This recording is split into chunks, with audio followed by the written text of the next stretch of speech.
There is a version of Nolan Grayson the show has never quite let you see directly. Not the smiling father at the breakfast table, not the silver streak in the sky above the city, not even the monster in Chicago who beat his son half to death on the side of a train. A version underneath all of that, older than any of it, the soldier who walked off a Viltrumite training field centuries before he ever met Debbie, the man who chose this planet, this woman, this child, and very nearly destroyed all three of them anyway. Tonight, we are going through all of it. The whole arc, from the first day a Viltrumite set foot on Earth to the long quiet of a prison cell on a planet most of his neighbors never knew existed. So get comfortable, turn the lights down, and if you have not subscribed, it really does help us keep making these long ones. This is Rock, and this is the entire story of Omni Man. The thing you have to start with about Nolan Grayson is that he was lying for almost 20 years before anyone on Earth knew there was a lie to find. That is the soil everything else grows out of. In the first episode of Invincible, the one called It's About Time, you meet him in the middle of his cover story. He is in a kitchen, he is wearing a sweater, he is reading a newspaper while his wife flips pancakes. There is a teenage boy at the counter making excuses about being late, and a casual reference, almost a throwaway line to the fact that the boy's father can punch through a mountain. That is how the show introduces him, not as a threat, as a dad with a strong jaw and a quiet smirk who happens to also be the strongest person on the planet. And the careful thing the show does, the choice that pays off every later episode, is that nothing in that scene is a lie about what he is doing in that moment. He really is reading the paper. He really is going to fly his wife and son to a beach for the day. He really does love them in whatever way love can survive a project this long. The lie is older than the morning. The lie is the entire premise of him being there. We learn the shape of his Earth life in fragments through the first season, and almost all of it is built around being seen as the world's greatest hero. He is Omni Man, the cape and the mustache and the broad shoulders. He arrives on Earth, the public story goes, from a planet called Viltrum, a place that had supposedly faced disaster, a sole survivor sent to protect somewhere new. He embeds himself with the United States government. He saves people. He stops disasters. He gives interviews. He writes books about travel, books about his adopted planet, books that get reviewed and end up in airport stalls, and you can see them in the background of his own house, stacked on shelves, an entire bibliography assembled to make him look like a thoughtful, settled immigrant who fell in love with the country that took him in. The detail of those books is one of the quiet jokes the show keeps making at his expense once you know the truth. The man writes travelogues about Earth the way a tourist would because to him, in a real sense, that is exactly what he is. He has been here a couple of decades and he is going to outlive every nation he has ever written about. Inside the marriage, in those early scenes, he plays a very specific role, and it is worth slowing down to look at, because every later choice the show makes about him is in conversation with this version. He is the husband who comes home. He is the husband who is physically there at dinner when nothing on Earth needs Omni Man. He is the father who quizzes his son on calculus in the morning, and is patient when the son does not get it. He flies Debbie places. He has small private rituals with her, a way of grabbing her hand at the kitchen counter, a way of teasing her that is older than the audience. He has been doing all of this for so long that even Debbie watching it later will say that she could not have faked her own half of it. She loved him. She built a life with him. She raised a child with him. And the implication the show keeps quietly pressing against, never quite saying out loud, is that he was telling her the truth about loving her even while the larger lie sat under the floorboards. Both things, at once, for years. That is the contradiction of the man, and it is the engine of the entire story. The show is careful with how it doles out the world he comes from. In the first few episodes, you mostly see his Earth identity. The Viltrumite background is there, mentioned, but framed the way he wants it framed, which is to say, a noble origin story, a hero from a fallen world. We see the suit. We see him fly. We see him punch a giant monster through a building in the opening credits, the way every superhero opening uses big imagery to tell you what the show is about. And what is so quietly clever about that, looking back, is that even the opening credits are participating in the lie. They are showing him as Omni Man the Protector. They are doing the same PR work the in-show books are doing. From frame one, the series is dressing him up the way Earth has dressed him up and waiting for you to be ready for the rest. It is worth pausing on the household because the household is the murder weapon. The Grayson home in the show is suburban and warm and lit like a sitcom, and that is not an accident. You have a couple in a kitchen. You have a teenage son with a girlfriend he is too nervous around. You have a mother who is a real estate agent and a father who is a writer. The neighborhood is the kind of place a viewer recognizes from 100 other shows about ordinary families. The first time you see Nolan in costume, he is leaving the kitchen. He kisses his wife on the cheek. He says he will be back for dinner. He walks into the back garden, takes off into the sky, and the camera holds on the empty patio for a second after he goes, the laundry still drying on the line. That is the whole pitch of the family Invincible is going to break. It is sitcom domesticity with a god in the middle of it, and the god seems perfectly happy to live inside the sitcom. For a long time, in some real way, he is. The book he keeps writing in the early episodes is a small detail, but it is one the show really wants you to notice. He sits at a desk. He chooses his words slowly. He frets about how to phrase the section on the founding of his fake home planet. He calls Debbie in to read paragraphs back to him. He is a man building a paper trail with the patience of someone who has time. The act of writing those books is a strange kind of intimacy. He is not just lying to the public. He is asking his wife to help him polish the lie. He is incorporating her opinion of his prose into the official record of a planet that does not exist the way he is describing it. There is a reading of the show where that is the worst thing he ever does to her. The day he asked her to proofread the cover story, because that is the day he made her, by accident, a co-author of His Disguise. His relationship with Mark in those early episodes is the most quietly painful thing in the season once you have seen the rest of the show. He coaches him through his powers coming in. He flies him out to the upper atmosphere and shows him what flight actually feels like. He talks to him about responsibility. He is, on the surface, doing exactly what you would want a superhero father to do. He is preparing his son to take on the family business. There is a sequence where he sits with Mark on top of a building and tells him about being a hero, and the entire scene is filmed like a coming-of-age moment. Father and son. Skyline. Talk about purpose. And every word of it is true and every word of it is poison at the same time, because the future he is preparing Mark for is not the future he is selling. The training is real. The reason for the training is hidden. He is sharpening a knife and telling the knife it is being made for something good. The first crack in the surface comes in the form of the Guardians of the Globe. The Guardians are presented to you, very deliberately, as Earth's Justice League. They are the public face of organized superheroism in this version of America. They have a roster of recognizable archetypes. There is War Woman, the warrior. There is Aquarius, the king of the sea. There is Martian Man, an alien with shape-shifting abilities. There is Darkwing, a brooding-caped vigilante who patrols by night. There is Green Ghost, who can phase. There is Red Rush, who can run at speeds the eye cannot follow. And there is the Immortal, a man who has been alive for what the show describes as a very long stretch of human history, and has been protecting humanity in one form or another for most of that time. The show takes the time to introduce these people. It lets you hear them banter. It gives them costumes and personalities and small specific tics. By the end of the first episode, all of them are dead except one, and the person who killed them is the one you spent the rest of the episode watching read newspapers and write travelogues. The choice to put that murder at the end of the first episode, rather than as a reveal 3 seasons in, is what defines Omni Man as a character on screen forever. The comic does it differently. The comic lets you sit with him as a hero for a while before the reveal lands. The show, made years after the comic, is operating in a world where the reveal is already famous, where audiences know the twist before they press play. So instead of trying to surprise you with the twist, it makes the twist the thing it is about. It builds the entire first season around the question of why he did it. Not whether. Why. You spend the better part of 8 hours watching characters investigate something you have already seen, and the investigation never quite lands on the answer, because the answer is not a forensic answer. The answer is what he is, and what he is hidden in him. Sitting under the sweaters and the breakfast jokes and the kiss on the cheek and the laundry on the line, waiting for the right minute to walk back out into the sky. To understand him, you have to understand the place that made him. And the place that made him is one of the most quietly horrifying ideas in modern superhero fiction.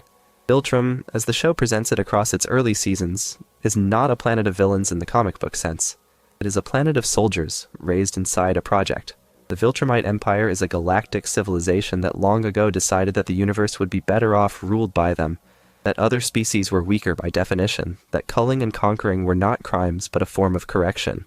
They believe their physiology is proof of their right. They are stronger than almost anything, harder to kill than almost anything, and they live so long that ordinary calendars start to feel like weather. The argument inside their society is not whether to conquer. The argument inside their society is how to do it most efficiently.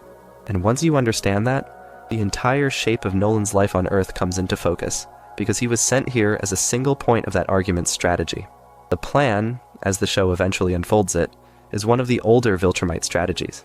You do not always invade a planet directly. Sometimes the cheaper, smarter play is to drop a single agent onto the surface. That agent ages slowly, can survive almost any local weapon, and has decades to spend infiltrating the dominant culture. The agent's job is to weaken the planet from inside. Sometimes that means destabilizing governments. Sometimes that means simply preventing other agents, other rival civilizations from getting a foothold first. And the long-term goal is to soften the surface so that when the rest of the Viltrumite Empire arrives, there is essentially nothing standing in the way. Nolan was that agent for Earth. That is what he was sent here to do.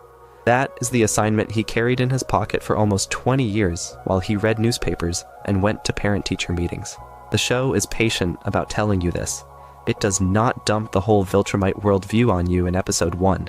Instead, it lets you find it the way Mark finds it, in pieces. You hear references to the Empire long before you see the Empire. You learn the Viltrumite salute, the closed fist over the chest, before you understand what it really represents. You see the way other Viltrumites carry themselves before you understand that the carriage is essentially uniform across an entire species, because they have all been trained the same way for so long that they have become almost interchangeable as soldiers. The horror of Viltrum, as the show frames it, is not flamboyant. It is bureaucratic. It is the horror of an empire that does not need to shout. It assumes its own correctness so completely that the conversation is over before anyone else has a chance to enter it. What makes Nolan complicated is that he was not a defector when he arrived. He was not a doubter when he arrived. He was a true believer, and the only way someone raised inside that system can be a true believer, which is to say, completely, the way fish believe in water. He came to Earth thinking it was a job. He looked at the species here and saw, by his own conditioning, animals. There is a flashback later in the series where, by most accounts of how fans read the scene, he describes humans in dismissive, almost domestic terms, the way you might describe pets that you keep around for amusement. The hard truth the show wants you to sit with is that for the first stretch of his time on Earth, that is how he was actually living. He was babysitting a culture he intended, in the long run, to help erase. The lie was not just Earth. The lie was a job description he carried on behalf of a government most of his eventual neighbors could not have located on a star chart. Then something happened that the strategy did not account for. He met Debbie. He stayed long enough to start liking her. He stayed long enough to start loving her, or to start doing something that functioned like love, depending on how generous a reading you want to give him. He had a son. He watched the son grow up, and the part that the show is endlessly fascinated by is the way those things can both be true. He never officially gave up the assignment. He never sent a message back to Viltrum saying that the mission was off. He kept reporting in. He kept playing the role. But somewhere inside the long undercover work, the cover became something he was not entirely pretending. The husband at the breakfast counter was, in some real sense, the man he had become while he was waiting for the Empire to show up. And the series keeps asking, episode after episode, whether that means he was redeemed or whether it means he was even more dangerous. Because a sleeper agent who half believes his own cover is harder to predict than one who is purely going through the motions. The other Viltrumites in the show are crucial to making this point, because they are the control group against which Nolan can be measured. When you meet Lucan and Vidar and Thula, you are meeting versions of what Nolan was supposed to remain. They are cold. They are tactical. They speak in clipped certain sentences. They view Earth as he was originally supposed to view it. They have no domestic life. They have no doubts. When they look at Nolan, they see a man who has compromised himself with sentiment. They cannot quite understand him because they have not lived through the slow drift of decades inside a marriage. They expect him to behave like one of them and are confused, almost insulted when he does not. The contrast is not subtle. It does not need to be. You are meant to see very clearly the soldier Nolan could have been if he had never met Debbie, and to feel the small private weight of the fact that he did meet her. There is a line of interpretation, very common in conversations about the show, that says Nolan's love for Debbie and Mark started as cover and slowly became real. The series implies this without ever quite settling it, by showing you scene after scene where his actions inside the family go beyond what cover would require. He does not need to teach Mark calculus. He does not need to be patient with Mark's flying lessons. He does not need to make jokes at the breakfast counter that are calibrated to land for an audience of one. Those are choices that exceed the job. And the careful reading the show invites is that, over time, the cover overgrew the assignment, the way ivy overgrows a wall, until the wall was barely visible anymore. He still knew the wall was there. He could still see the bricks when he looked for them, but you cannot live for 2 decades inside a family and not become at least partly what the family asked you to be. What the Viltrumites do not understand, and what becomes the engine of every later confrontation, is that Earth was not just a long assignment. Earth, for Nolan, became the place where he learned a different way of being a person. He did not stop being a Viltrumite. The show is careful to never let him off the hook for that. He still flies like one, he still fights like one, he still wears their flag in his blood, but he also became the husband who fretted about a book chapter, and the father who waited up for a son's first patrol. And those things changed the shape of him in ways he could not even articulate, because he had no vocabulary for them. There was no Viltrumite word for the man he was slowly turning into. The empire that sent him here did not have a language for what their own agent had quietly grown. The Guardians of the Globe sequence is the one most people remember, and it is worth slowing all the way down on because it is the moment the show stops being one kind of story and becomes another. It happens at the end of the first episode. The Guardians have been called in to deal with a threat. The threat is real. People are in danger. Omni Man arrives, he sets his cape down. He greets them by name. There is a small, easy professional camaraderie between them, the way colleagues might banter on the way to a meeting. And then, with no warning that the audience can register on a first watch, he turns and breaks one of their backs. The rest of the sequence is short and brutal, and is filmed in a way the show has been very disciplined about not repeating elsewhere. The whole confrontation lasts only minutes. There is no monologue. There is no explanation. He kills them, and then he stands there bleeding among the bodies. The credits roll. What makes the sequence work as drama rather than as shock is everything around it. The show has spent the entire episode setting up the Guardians as the establishment heroes. It has spent the entire episode setting up Omni Man as one of them. It has worked very hard to give you the picture of a stable, functioning superhero ecosystem in which everyone knows everyone, in which there is a public face to the genre and a private backroom where decisions get made. And then, with one move, it tells you that the ecosystem was never stable, that the man at the top of it was never on the side the public thought he was on, and that everything you have been watching for the last 40+ minutes was groundwork. The first episode of Invincible is a magic trick, and the Guardian sequence is the reveal. The thing the show is careful to do, in the immediate aftermath, is to deny you the closure of an explanation.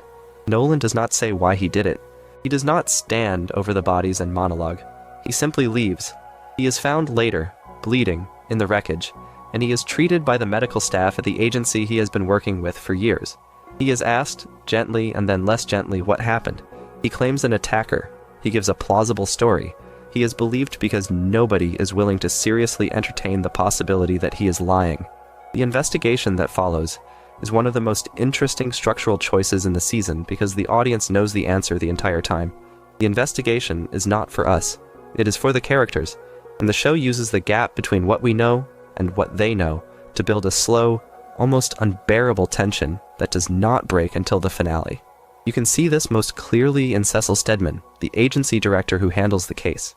Cecil is one of the show's most carefully written characters, a man whose entire job is to know what other people do not know. He has been working with Omni Man for the better part of 2 decades. He treats Nolan like a colleague and, in some quiet way, like a friend. Watching Cecil reckon with the possibility that the most powerful person on Earth might also be the killer of the only people who could have stopped him is one of the season's most adult pleasures. He does not panic. He does not openly accuse. He starts arranging contingencies. He starts building plans. He starts looking quietly at what a world in which Omni Man is the villain would actually require from the people sworn to protect it. The dread the season builds is not because anyone is hunting Omni Man. The dread is because nobody has the right to do anything until they are sure. And being sure means being too late. The actual investigation into the murders is split across multiple subplots. There is a pair of researchers, the Mahler twins, who get involved in unhelpful, blackly comic ways. There is the matter of the surviving Guardian, the Immortal, who returns after the attack and has a strong opinion about who is responsible for what happened. There is Cecil, quietly running background, comparing footage, looking at the small details. And on top of all of that, there is the way the rest of the season just keeps moving. The world does not stop because the Guardians died. New threats come up. Mark starts going on missions. Nolan keeps doing the public part of his job. He even, in a particularly haunting sequence, mourns the people he killed at the funeral. He gives a speech. He cries on camera. He places his hand on a coffin and tells the audience that the world has lost something irreplaceable. He is not lying. The world has lost something irreplaceable. He is just the reason it is gone. There is a long debate among viewers about whether the funeral scene shows real grief, calculated performance, or something in between, and the show is content to leave that unresolved. The argument here is that all three readings are at work at once. He is performing because performance is the entire job he came to Earth to do. He is calculating because calculating is the survival reflex of a sleeper agent who has just had to commit a major action and needs the cover to hold. And he is grieving, in some real but partial way, because he had been working with these people for years, and the part of him that had become a husband and a father had also become someone who could feel the absence of colleagues. The series implies, quietly, that he was not unaffected by what he did. It just does not let that effect off the hook of having done it. The reason he killed the Guardians, when it is finally articulated in the finale, is not really a reason in the way that audiences sometimes expect. He does not have a personal vendetta against them. He does not believe they were corrupt. He killed them because they were the most likely line of resistance to a future Viltrumite arrival, and removing them in advance was simple housekeeping. He killed them the way a soldier might disable a generator behind enemy lines. They were not enemies in his mind. They were infrastructure. And the chill of the moment when he finally says it is not the cruelty of the explanation, but the casualness. He had been planning this for years. He had been having dinner with them. He had been sitting next to the Immortal at meetings. The entire time, in the back of his head, he had been keeping a list. This is where the show begins to make its larger argument, and it is an argument worth surfacing carefully because the channel is supposed to lay out interpretations as interpretations. The argument is that Omni Man is not a villain because he wanted to hurt people. He is a villain because he was raised by a system that believed certain people did not count as people. The Guardians did not register, in his original conditioning, as colleagues whose deaths would matter. They registered as obstacles whose continued existence presented a strategic risk. The horror of his behavior on this reading is not that he is sadistic. It is that he is bureaucratic. He has been doing paperwork on the species he lives among, in his own head, the entire time he has been on Earth. The murders were the moment a long-postponed item finally got actioned, and the show is asking, very quietly, what it would mean for him to start counting humans as people, when counting humans as people is something he was specifically trained not to do. The Guardians themselves get more time as the show goes on. War Woman is given a backstory. Quarus is mourned by his city. Martian Man is referenced. Darkwing has a successor. The Immortal returns and becomes a major presence. The series refuses to let the murdered heroes be just a body count. It uses them as a kind of moral chorus across later seasons, a reminder that the death of those heroes, even ones most viewers did not have time to fully meet, has consequences that ripple outward. Every later confrontation with the Viltrumites carries the weight of that first room. Every later question about whether Mark can ever forgive his father has the bodies of those Guardians in it. Invincible is not interested in letting the audience treat the killings as set dressing. They are the original sin of the entire saga, and everything else is the long process of trying to figure out what to do about a man who started his story with that decision. Debbie Grayson is the part of the story that the louder conversations about Omni Man tend to skip, and the show keeps quietly pulling you back to her. She is, in some real sense, the audience surrogate for the entire question of what Nolan was. She is the one who slept next to him for nearly 20 years. She is the one who watched him write his books. She is the one whose entire life, including the version of herself she had become, was constructed inside a marriage to a man who turned out to be lying to her in a way most people will never have to consider as a possibility. Sandra. O plays her with extraordinary care, and the central interpretive question, which the show never quite answers, is whether she was used or whether she was loved. The argument the writing keeps drifting toward, without ever stating, is that the truthful answer is both, at different times and different proportions, and that she has to spend years sorting out which was which. You meet her in the first episode as a real estate agent with a sharp humor and a very practiced tolerance for the strange life she has built around being married to the most powerful person on the planet. She knows what her husband does. She knows the Cape exists. She has been making accommodations for a superhero's schedule for almost 2 decades. Her early scenes play with the dry warmth of someone who has long since made peace with the abnormality of her own daily life. She is not a victim in those scenes. She is a partner. She is the one with both feet on the ground, the parent who actually parents, while the other one is in another continent saving people. You can see in small moments how much of the family functions because she has decided at some level to make it function. The flying husband is the show pony. She is the foundation.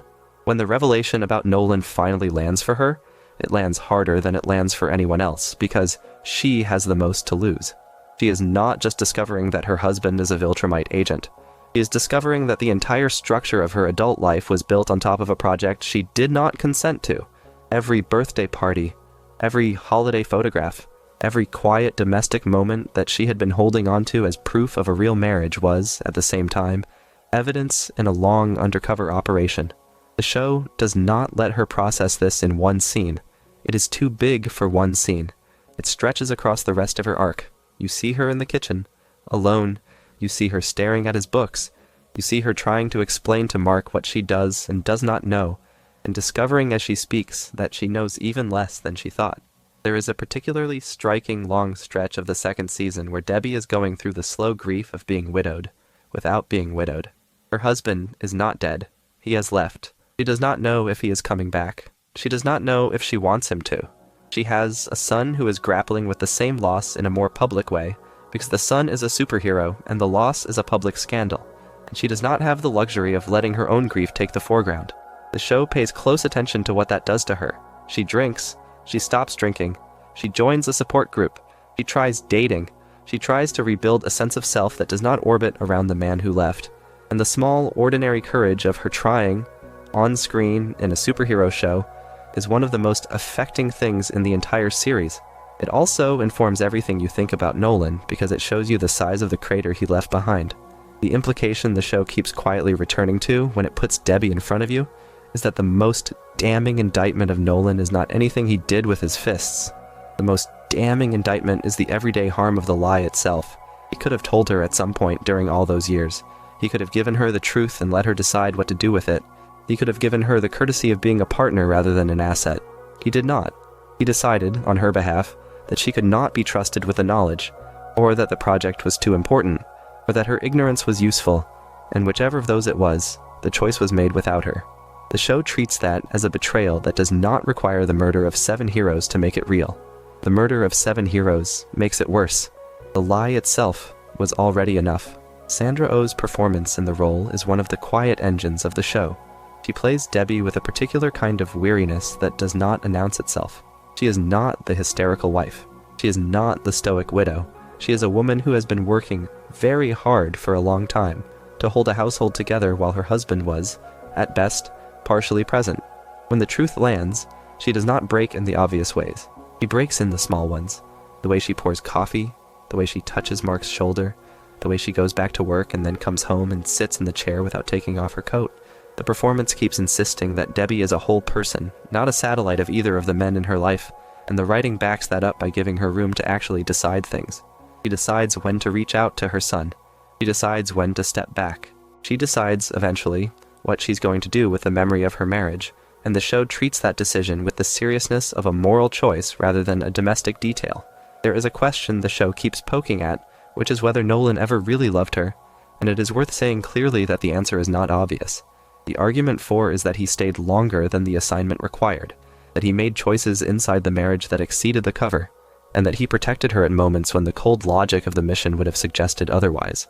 The argument against is that he was capable of leaving in the end, and capable of building a second family on another planet within a relatively short stretch of time, which suggests that whatever he felt was not unique or irreplaceable.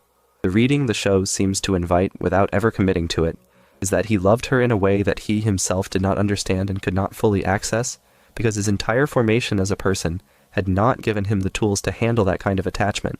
He was a man trying to feel something he had been trained not to feel, and the result was a kind of love that was real but malformed, present but unreliable, and ultimately not enough to hold him when his own programming reasserted itself. What Debbie does with that, across the seasons, is one of the most interesting through lines in the show.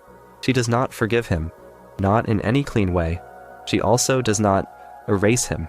She tries, painfully, to integrate the truth into her sense of her own life without letting it eat the parts of her life that were genuinely hers. She does not pretend the marriage was a complete fraud because she was there for it, and she knows what was real and what was not. She also does not pretend she can ever go back. She raises Mark. She becomes, without quite intending to, the moral compass of the show, because she is the one with the clearest view of what Nolan was and what he was not. When Mark wrestles with whether to forgive his father, he is not just wrestling with his own feelings, he is wrestling with what his mother has earned the right to feel. The story puts that weight on her quietly and then trusts her to carry it, and she does. Mark is the only character on Earth who has Nolan's blood, and that fact reshapes everything Nolan ever does with him. From the very first episode, before the audience knows anything is wrong, the writing is layering subtle hints that Nolan is preparing his son for something more than the standard father-son rite of passage of inheriting the family business. He talks to Mark about being a Viltrumite. He uses the word with weight. He tells Mark that he is half of something larger, that there are responsibilities, that there is a future. The early scenes between them, the patient training sessions, the heart-to-hearts on rooftops, the small jokes about how it feels when your powers come in. All of those scenes have a quiet undertow that does not fully reveal itself until later. Nolan is not just being a dad, he is socializing the next agent. Once Mark's powers come in, the training escalates. Nolan flies him into the upper atmosphere and shows him what flight at high altitude feels like.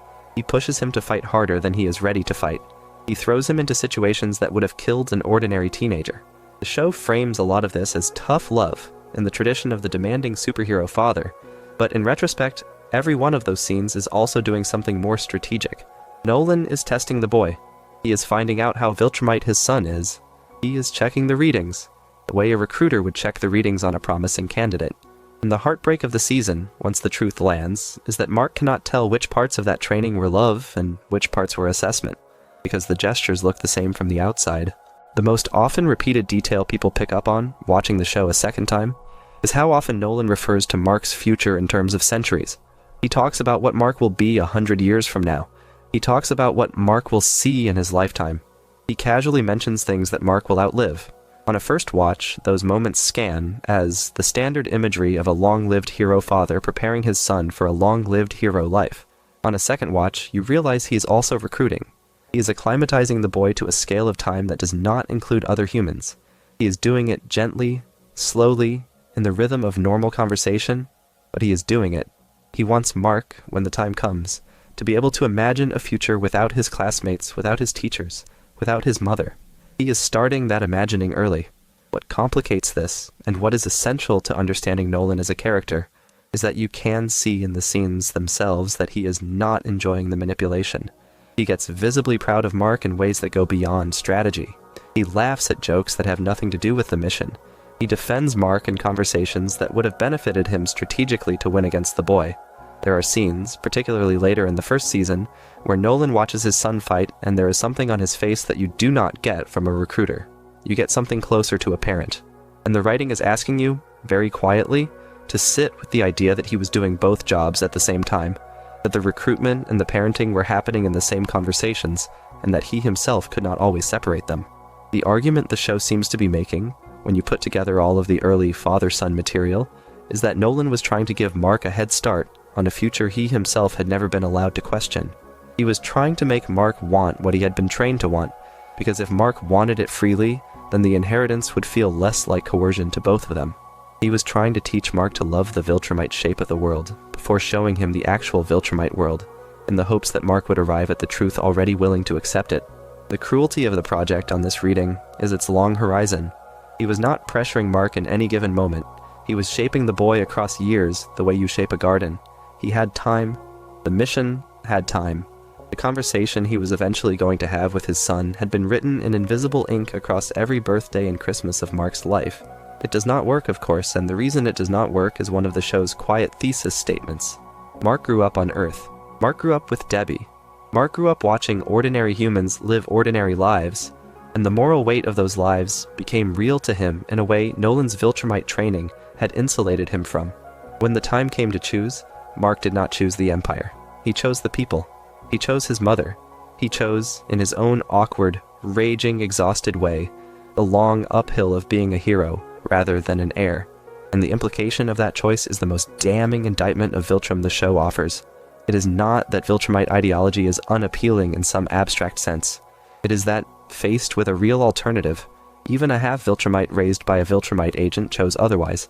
The plan failed because the boy had a mother, and the mother had a planet she liked, and the planet turned out to be worth defending. The relationship between Mark and Nolan after the reveal is the spine of the rest of the show. It does not resolve in a clean way. Mark cannot forgive him in any traditional sense because what Nolan did is too large to forgive. He cannot completely reject him either, because he loves him, and because some of the early conversations were real, and because there is no way to extract the father from the son without tearing the son apart. The series keeps putting Mark in rooms with Nolan across seasons and watching what happens. Sometimes it is a fight, sometimes it is an argument, sometimes it is just a long silence. The dynamic shifts every time because both of them are changing, but the underlying question never really changes. It is the same question that haunts the entire run, which is whether love is enough to compensate for harm, and whether forgiveness is something a child owes a parent for being a parent, or something a child can only give freely once they are sure the person asking for it has earned it. The double life he was running, in the period before the reveal, deserves its own slow look, because the texture of that life is the texture of the whole character. Most superhero stories give you a hero with a secret identity, and the secret identity is a kind of relief, a return to ordinary life after the day's heroics. Nolan's secret identity does not work that way. His secret identity is also a job. The Nolan Grayson who writes travel books, who lives in a suburb, who shows up at parent-teacher meetings, is not a rest from the work. He is part of the work. The cape and the suburb are not opposites. They are two surfaces of the same long deception, and once you understand that, you start to notice how exhausted he often looks, even in scenes where nothing dramatic is happening, because he has been on duty for 2 decades straight without ever fully clocking off. The detail of him writing books is one of the show's running motifs, and it is doing more work than it gets credit for. The books are how he holds the lie in place. They are how he constructs his Viltrum, the place he is supposed to be from, as a real and detailed enough fiction to survive scrutiny. Every time a journalist asks him about his home planet, he can refer them back to the books. Every time a child wants to learn about Viltrumite culture, the books are there. The books are the paper armor of the cover. They are also, importantly, a way he stays disciplined. The act of writing the lie, in slow polished prose, year after year, is a form of self-maintenance. It keeps the cover story coherent in his own head. It keeps him in character. What the books also do, almost as a side effect, is they give Earth a particular picture of Viltrum, a picture that is wrong in almost every way that matters. The Viltrum he writes about, the home he describes for the public, is noble and tragic and gone. It is a planet of philosophers and explorers, culture remembered fondly by its sole surviving son. The actual Viltrum, as the show eventually reveals, is a conquering military empire with a long history of subjugating other species. The gap between the public Viltrum and the real Viltrum is the gap between his cover and his mission, and the books are the most public expression of that gap. Decades from now, in this fictional world, scholars will be sifting through Nolan's travelogues and trying to figure out what was diplomacy and what was deception. The show finds that idea quietly funny, and you can see it raise an eyebrow at the absurdity of the project every now and then, especially in scenes where Debbie helps him edit a passage about a country that does not exist the way he is describing it. The agency relationship is another piece of the double life, and Cecil Stedman is the figure at the center of it. Cecil knows that Omni Man is operationally crucial. Cecil also knows that there is something about Omni Man he has never quite been able to verify. The agency has had Nolan on the books as a contracted superhero for years. They send him on missions. They pay him. They give him the kind of clearance a major asset gets, and they also keep a polite distance from the parts of his life he prefers not to discuss. There is a quiet, often unspoken understanding between Cecil and Nolan that some questions will not be asked. Cecil tells himself this is because he is dealing with a person whose powers exceed the entire arsenal of the United States and whose cooperation is essential. Nolan tells himself this is because Cecil is not, in the end, much of a threat. Both of them are right about the surface and wrong about the depth. The relationship is one of the more interesting institutional portraits in the show, a small parable about what governments do when they need someone more powerful than they are. When the Guardians are killed, the careful equilibrium of that relationship breaks. Cecil cannot keep telling himself that the gaps in his knowledge are tolerable. He has bodies. He has questions. He starts building a contingency for the possibility that the most powerful person on Earth is also the most dangerous person on Earth. He never says this to Nolan. He never lets the suspicion show on his face. He goes about his agency work, smiles when he sees Nolan in the corridor, and quietly assembles a plan in the background that, if executed perfectly, would give Earth a fighting chance. The show plays this with the careful patience of a long con. You see the small movements. You see Cecil reach out to certain people. You see budgets shifted. You see a particular character, a man with a complicated history with the agency, brought back into the fold. The audience, on a second watch, recognizes what is being built. On a first watch, you just feel a hum of accumulating threat under everything. The dinner scenes, in particular, are where the double life shows its most disturbing texture. Nolan eats with his family in the evenings, often. He sits at the table. He passes plates. He asks Mark about school. He tells Debbie about his day in the loose, casual way of a husband who has nothing important to hide. And the audience, after a certain point in the season, is sitting at that table with the knowledge that he killed 7 people, and that he is planning, on a long horizon, the conquest of the planet his wife was born on. The horror of those scenes is not loud. It is the quiet, ordinary feeling of a meal proceeding normally. He chews. He reaches for the salt. He laughs at something his son says. And underneath that, the project ticks.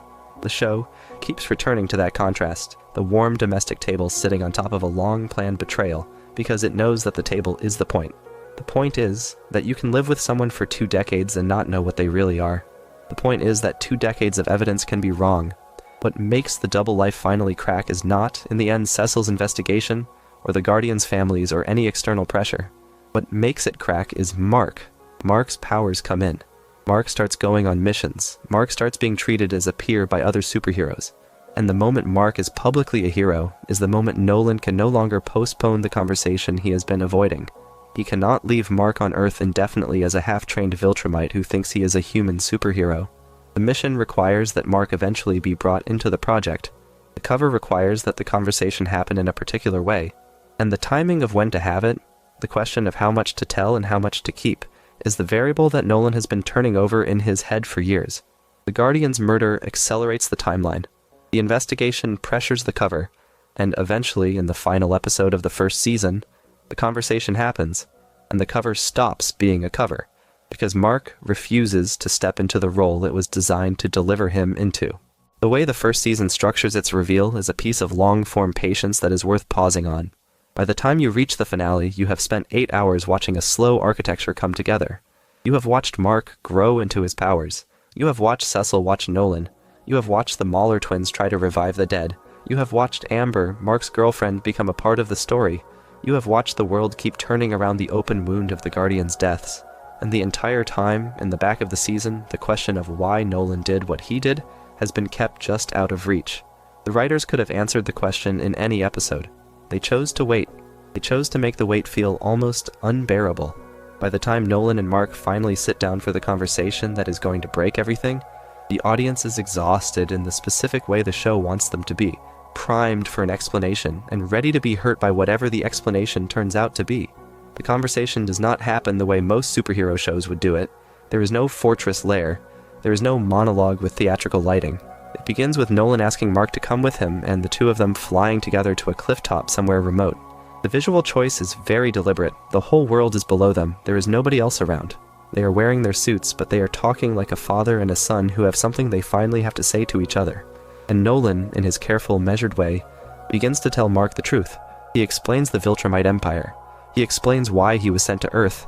He explains the long-term plan. He explains the Guardians.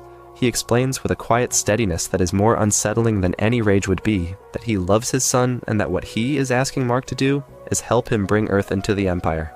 Mark does not understand at first. He keeps asking questions that assume his father will eventually arrive at a punchline. He waits for the part where Nolan tells him this is a test, or a setup, or a way of explaining some larger plan that is not what it sounds like. The part does not come. Nolan keeps explaining, and the slow, sickening drift of the conversation, as the audience watches Mark's face register what is being said, is one of the most carefully built moments in modern animation. The camera holds on Mark for a long time. It lets you see the disbelief turn into refusal. It lets you see the refusal turn into something harder than refusal. And then, when the conversation reaches the point where Mark has to give Nolan an answer, Nolan asks the question the season has been building to. He asks his son to be a Viltrumite. He asks his son to choose the Empire. He asks his son to help him conquer the planet his mother lives on. And Mark says no. Mark says no in a way that does not have to be argued with, because it does not come from negotiation. It comes from the part of him that has been growing up on Earth for 17 years and watching the world work. He is not refusing because he has a counter-argument. He is refusing because he does not even recognize the question as askable. And the show, very importantly, gives him the space to refuse on his own terms. It is not Debbie's refusal. It is not Cecil's refusal. It is his. He cannot do what his father is asking him to do, and he will not. And the moment he says so, the second half of the conversation begins, which is no longer a conversation but a war. The Chicago sequence is the most discussed piece of animation in the show, and it has become a piece of pop culture in its own right. It is worth describing carefully because what makes it work is not just the violence, but the way the violence is framed. It is not staged like a fight between equals. It is staged like a punishment. Nolan does not need to use his full strength to hurt Mark. He uses just enough. He chases his son through a city he's supposed to be protecting, and uses the city as a weapon. He hits him with buildings. He throws him through trains. He pulls him out of the wreckage and asks him again to reconsider. And when Mark refuses, he hits him again. The geography of the scene matters. They go from the suburbs to downtown to underneath the city. They tear up streets that are full of bystanders.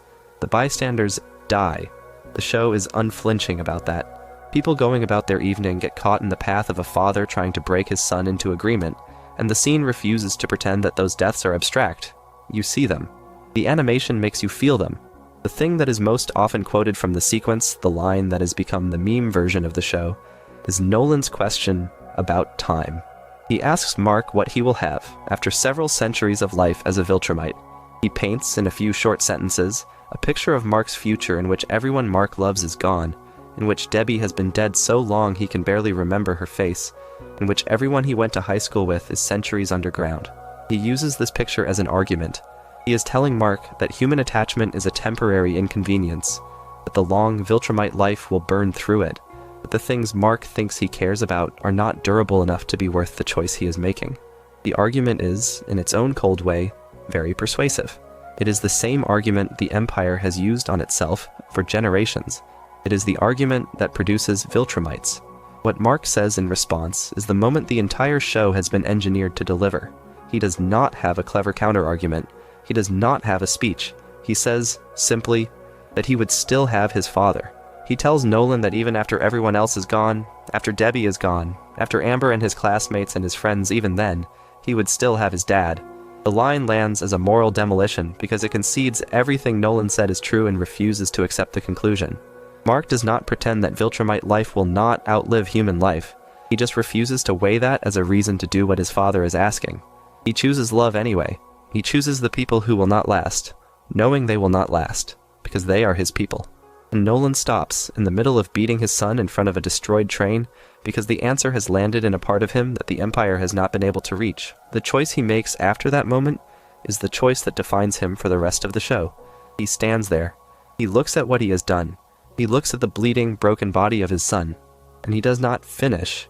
He does not kill Mark. He does not insist on the conversation continuing. He gets up, takes off into the sky, and leaves the planet. The camera holds on Mark in the wreckage. It holds on the sound of distant sirens. It does not give you a single triumphant beat. It just lets you sit with what has happened. The first season ends with Nolan as far from his family as a man can be, with a son whose body is broken, with a wife who has lost everything she thought she had, and with an empire whose project on Earth has, by his own choice, been at least temporarily abandoned. He spared his son.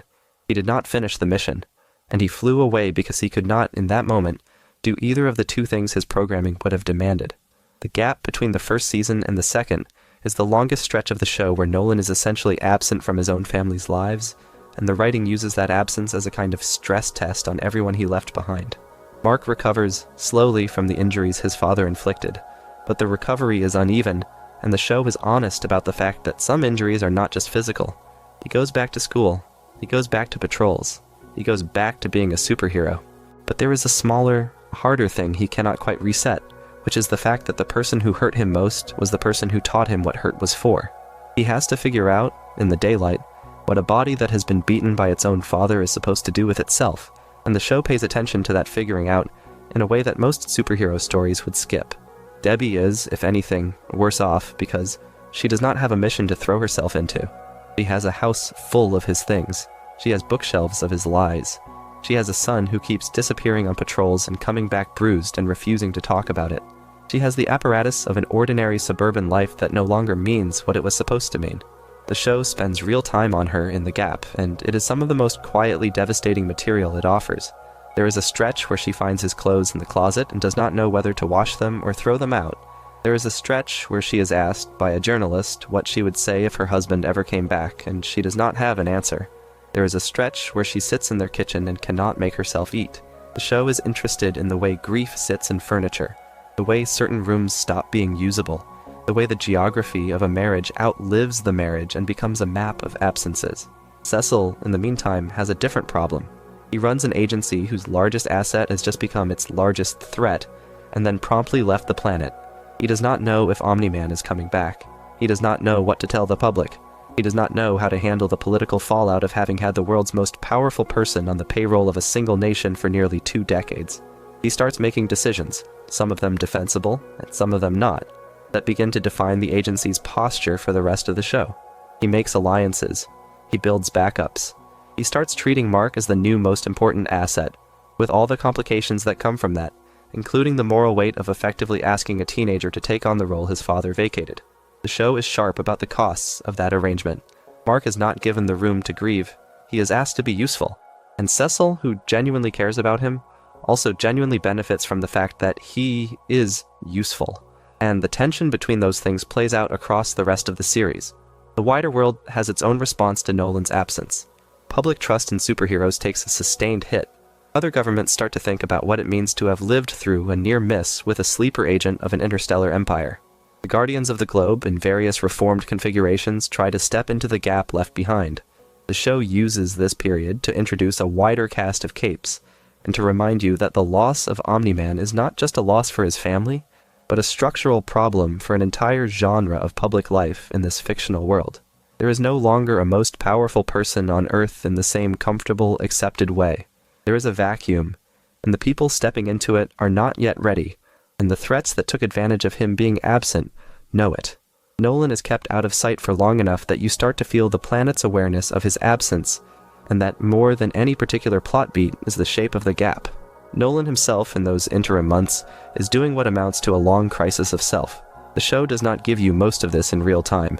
It hands you pieces and flashbacks and offhand references that let you assemble what was happening. He left Earth without a plan. He could not go home to Viltrum because returning without completing the mission would have meant being killed for failing the Empire. He could not stay on Earth because staying meant either finishing what he had started or accepting that he had abandoned the project, and neither of those things was something he could face. So he wandered.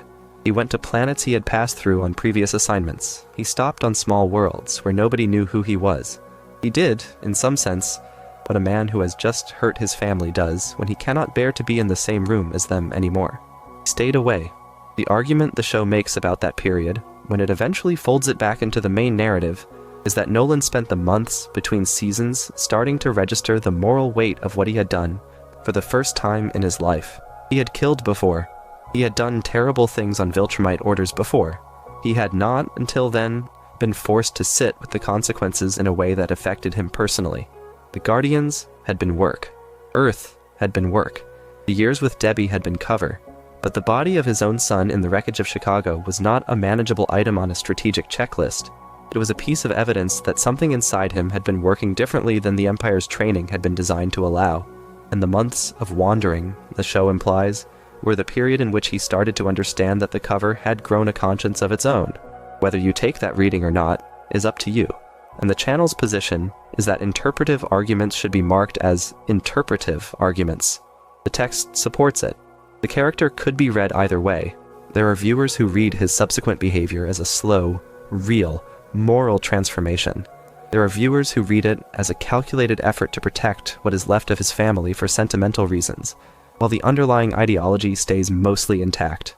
The show is fine with both readings coexisting. It does not want to spoon-feed you a redemption arc. It does want you to be unable to dismiss the possibility that, in the long quiet of those months away from Earth, something in him started to change in a direction his species had not really built him to change. When the show eventually finds him again, he is on a planet called Thraxa, and he has a new wife and a new infant son. And the audience is invited to feel about that exactly how Mark eventually feels about it. The discovery is the entry point into the second season's exploration of him, and the entire question of what he was doing in those months collapses into the much messier question of what he is doing on this new planet, with this new family, while his old family is still on Earth wondering whether to throw out his clothes. The Thraxa material is some of the most morally complicated work the show does, and it is worth taking the time to walk through it carefully because the answer to who Nolan really is buried in the way he behaves there, when nobody from his original life is watching. Thraxa is a planet most of the audience meets for the first time alongside Mark. It is a world of bioluminescent forests, of creatures that are smaller and more delicate than Viltrumites, of a culture that the show presents as warm and a little wary of strangers. The Thraxans are not human. Their physiology runs on a different clock. They live in shorter, faster lives, and they age at a rate that, to a Viltrumite, looks almost like time-lapse. The planet is technologically capable, but militarily weak. It is the kind of place a Viltrumite agent could fold himself into with very little effort, and that is, in part, what makes the show's handling of Nolan's choice there so interesting. He could have arrived as a conqueror. He arrives instead as a protector. He is, in the local sense, a hero. The reveal that he has built a new family there is delivered to Mark with a kind of dry hammer. Mark has tracked him across space, looking for some confrontation, some answer, some version of the talk they did not finish in the wreckage in Chicago. What he finds is his father, calm and present, married to a Thraxan woman named Undressa, with a baby boy in his arms who looks part Viltrumite and part Thraxan. The image of his father holding a new son is, for Mark, one of the most painful single shots in the show. It is everything Mark cannot quite forgive in one image. The father who left him in the rubble is now holding another child. The father who told him the long life would burn through any human attachment is now standing in a house with a wife who, by Thraxan standards, will be old in only a few decades. Whatever Mark thought he was going to find, it was not this. What complicates the moment, and what the show is careful to underline, is that Nolan does not present this new life as a replacement. He does not pretend that Undressa is a substitute for Debbie, or that the baby is a do-over of Mark. He is, in his way, honest about the shape of the situation. He says, with that same Viltrumite measuredness, that he came to Thraxa, that he met someone, that they had a child, and that the child is his. He does not lie about any of it, except, perhaps, to himself. The series implies that this new family is at least partly a place to hide. It is somewhere quiet. It is somewhere he can be useful without being the same kind of monstrous figure he had become on Earth. It is, for him, a soft landing after the hardest thing he had ever done, and the writing is interested in the way that softness reveals as much about him as the killings on Earth did. Undressa is the central figure of the Thraxa material, and her writing is one of the show's quieter accomplishments. She is not naive. She knows what Nolan is. She knows the broad shape of his Viltrumite history. She is not unaware that he is, by any reasonable standard, far more dangerous than the planet she has brought him into. She has, nevertheless, decided that he is worth being with. The show treats her as an adult, not a victim. Her affection for him is not framed as an error to be corrected. It is framed as a decision she has made with whatever information she has, and she is not asking the audience or the wider show to validate it. She lives with him. She raises a child with him. She is, on Thraxan terms, his partner, and the relationship between her and Mark, once Mark arrives, is one of the most quietly graceful pieces of writing in the season, because she does not pretend to be his mother and Mark does not pretend to know how to be her stepson, and they negotiate the strangeness of their connection with a kind of careful honesty that none of the men around them are quite capable of. The baby boy who later grows into Oliver, the half-Thraxan, half-Viltrumite son, is one of the show's most interesting long-term projects. He ages at a Thraxan rate. He goes from an infant to a toddler to a child in what feels, for a viewer used to human timelines, like the wrong amount of time. The show does not let you forget that he is a person, not a metaphor, but it also makes use of the rapid aging to comment on a lot of what Nolan has been about.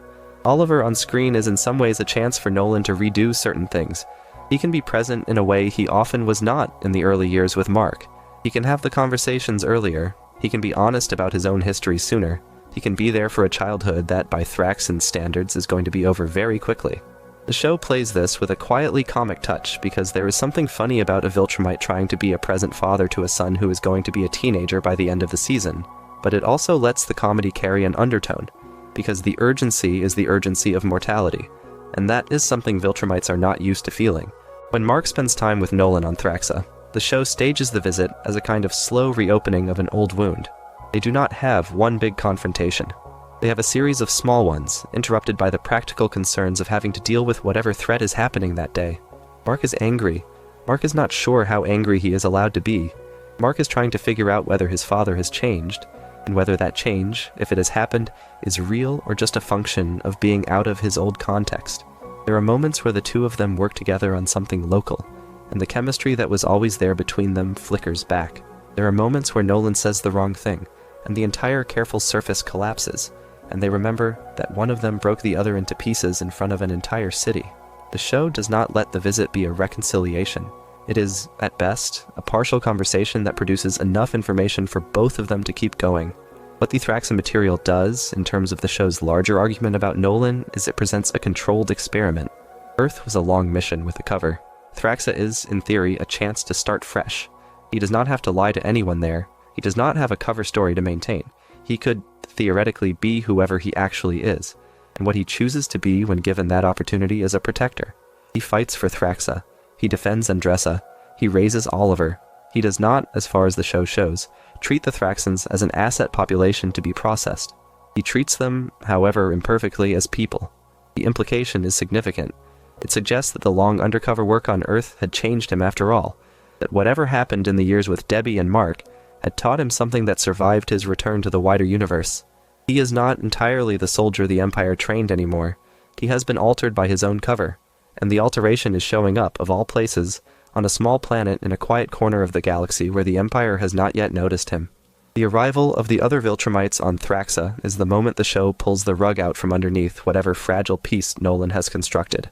They come in the unmistakable, clean, military way Viltrumites move, and the local Thraxan defenses are not even a speed bump for them. The arrival plays out as a kind of inevitable interruption, the way you might stage the moment a debt collector arrives at a house that has been pretending not to hear the knocking. He knew this was coming. He knew it from the day he chose to stay on Thraxa instead of returning to Viltrum. He knew it from the day he refused to kill his own son in Chicago. The Empire does not forget, and it certainly does not forgive, and the moment he chose to spare Mark, the clock started ticking on whatever new life he was going to try to build before they came to collect him. The Viltrumite squad treats him with the cold disdain of soldiers facing a deserter. They are not surprised that he is on Thraxa with a wife and a child. They are, if anything, contemptuous of how predictable that ending was.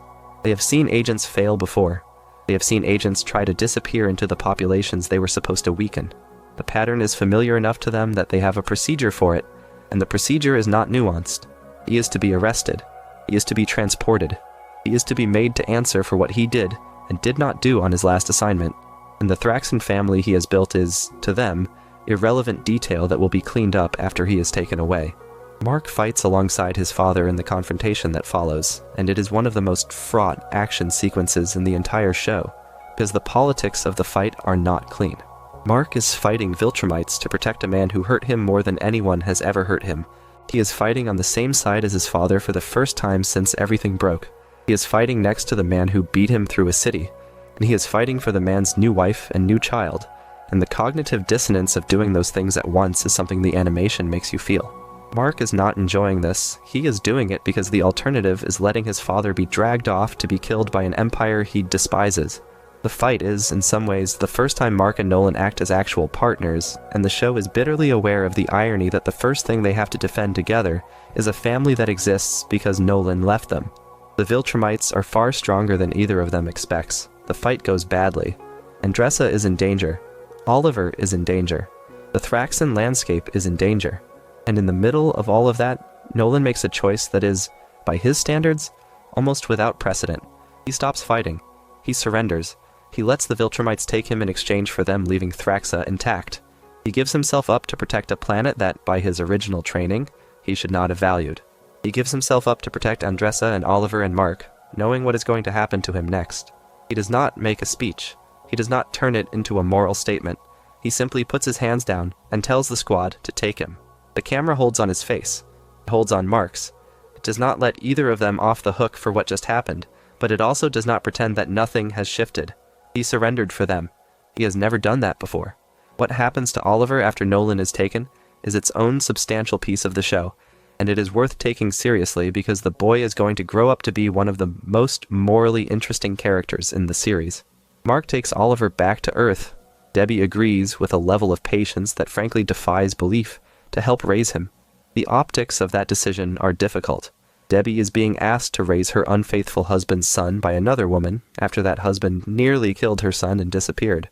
The show does not minimize how strange and painful that arrangement is. Debbie agrees anyway, partly because she loves Mark and Mark loves the boy, partly because she does not believe in punishing a child for the failures of his parents, and partly because she has had time to think about what kind of person she wants to be in the wake of what her marriage turned into. She raises Oliver. She does not always do it well. She does it. Oliver's rapid Thraxan aging means that he is not a baby for very long. By the time you next check in on him, he is a small child. By the time you check in again, he is a precocious, often disturbing pre-teenager with opinions about heroism that nobody asked for. The show uses his accelerated childhood to do interesting things, because Oliver has the ethical framework of a child, but the cognitive ability of someone significantly older, and he has been raised in a household that has lived through some of the most traumatizing events in the show's universe. He talks like a kid, but reasons like a small philosopher who has been given mostly the wrong information.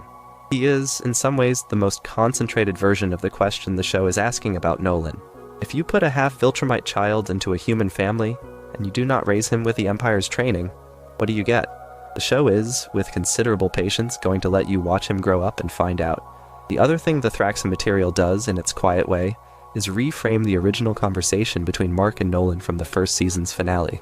When Nolan asked Mark what he would have, after centuries, Nolan was speaking with the cold confidence of someone who already knew the answer to his own question. He had lived long enough to watch his own attachments disappear before. He thought he was warning Mark about something he himself had survived. But Thraxa exposes the truth of that argument, which is that Nolan has been quietly hurting from those losses the entire time, and that the version of him who chose to settle on Thraxa, to start over with a partner who was going to be old in only a few decades, was a man who had been hungry, for years, for the kind of attachment he was telling Mark was not worth having. He was not arguing from strength. He was arguing from a wound. The conversation, on a rewatch, is even sadder than it was the first time. The Viltrumite trial is one of the show's quietest pieces of horror, and it is worth slowing down on because it gives you the clearest look at what Nolan came from. The Empire does not bother with the kind of long, courtroom drama you might expect from a human legal system. Their proceedings are brisk and merciless. There is a charge. There is an admission. There is a sentence. Nolan is brought before a panel, that is, in functional terms, made up of his superiors. They list what he did. They list what he did not do. They focus, in particular, on the fact that the assignment on Earth was not completed, and on the fact that he, personally, has been observed acting in ways that suggest he has been compromised by sentiment for the local species.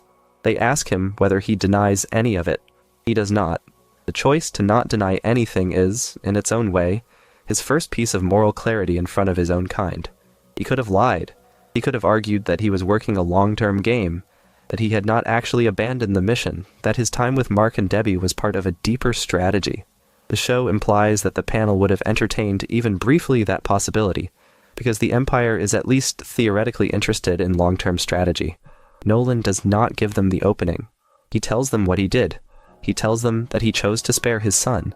He does not pretend the choice was for the Empire's benefit. He owns the fact that it was a personal choice made for personal reasons, by someone who had developed personal attachments his training was supposed to have prevented. He stands inside the indictment instead of trying to wriggle out of it. The Empire takes that as confirmation of his guilt. The show takes it as the first thing he has done since the Guardians' deaths that resembles an honest accounting. The sentence the panel hands down is, as best as the show ever specifies, death by execution. Nolan is to be killed by other Viltrumites, and the implication is that the execution will not be private or merciful. The decision is not personal to him.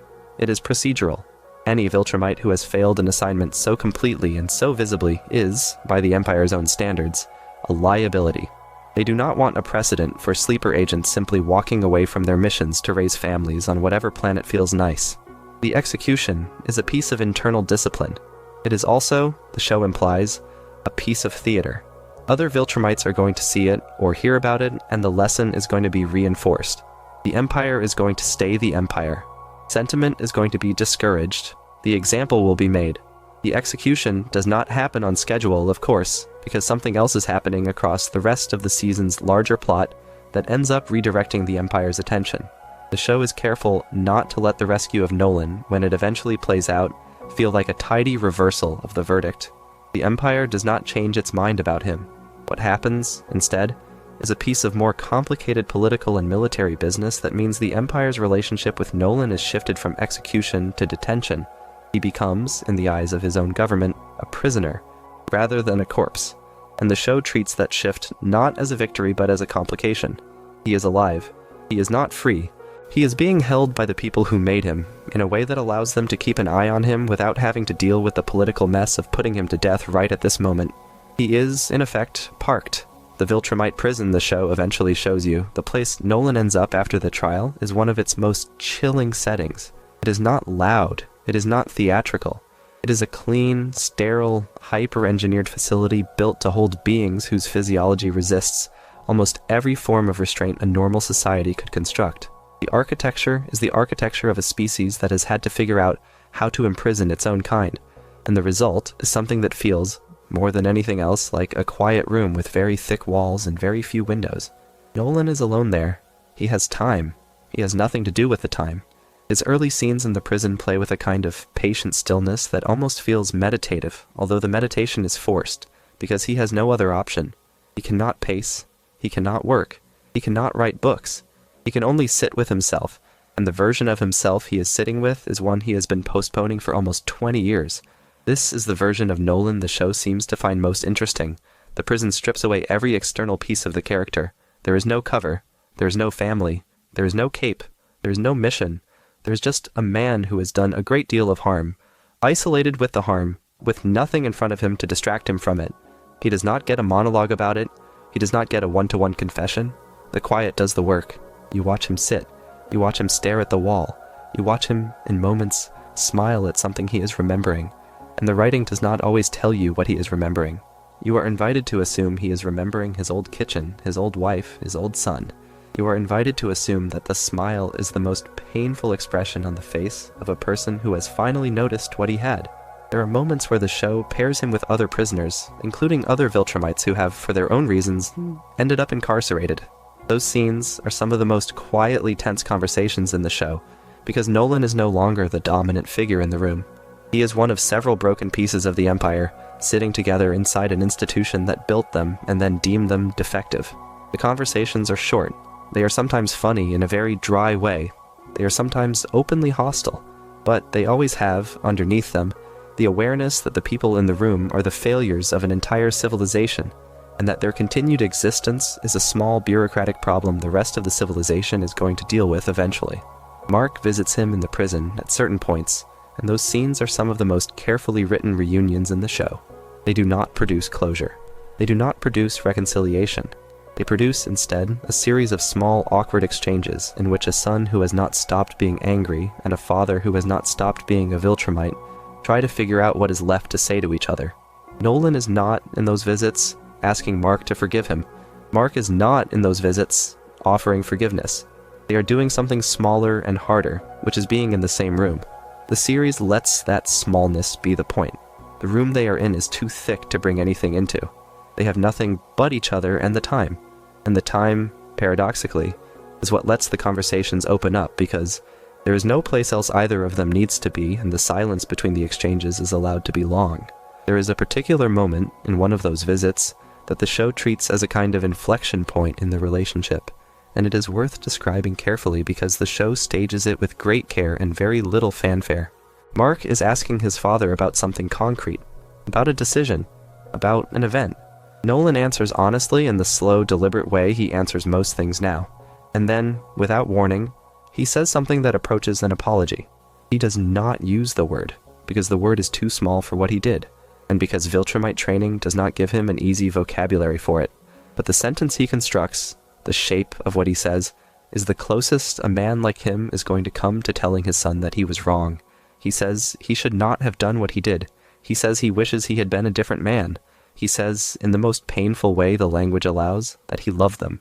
Mark does not have a response prepared for that. He sits with it. He does not forgive his father. He also does not walk out. The camera holds on his face. The moment lands, and then it is allowed to pass. And the show does not pretend that the moment fixed anything. It just lets it be in the room with them, and that, the series implies, is in itself a kind of progress. The argument the show seems to be making, when you put all the prison material together, is that punishment is not the same thing as redemption, and redemption is not the same thing as forgiveness. and forgiveness is not the same thing as restoration. Nolan is being punished by his own species.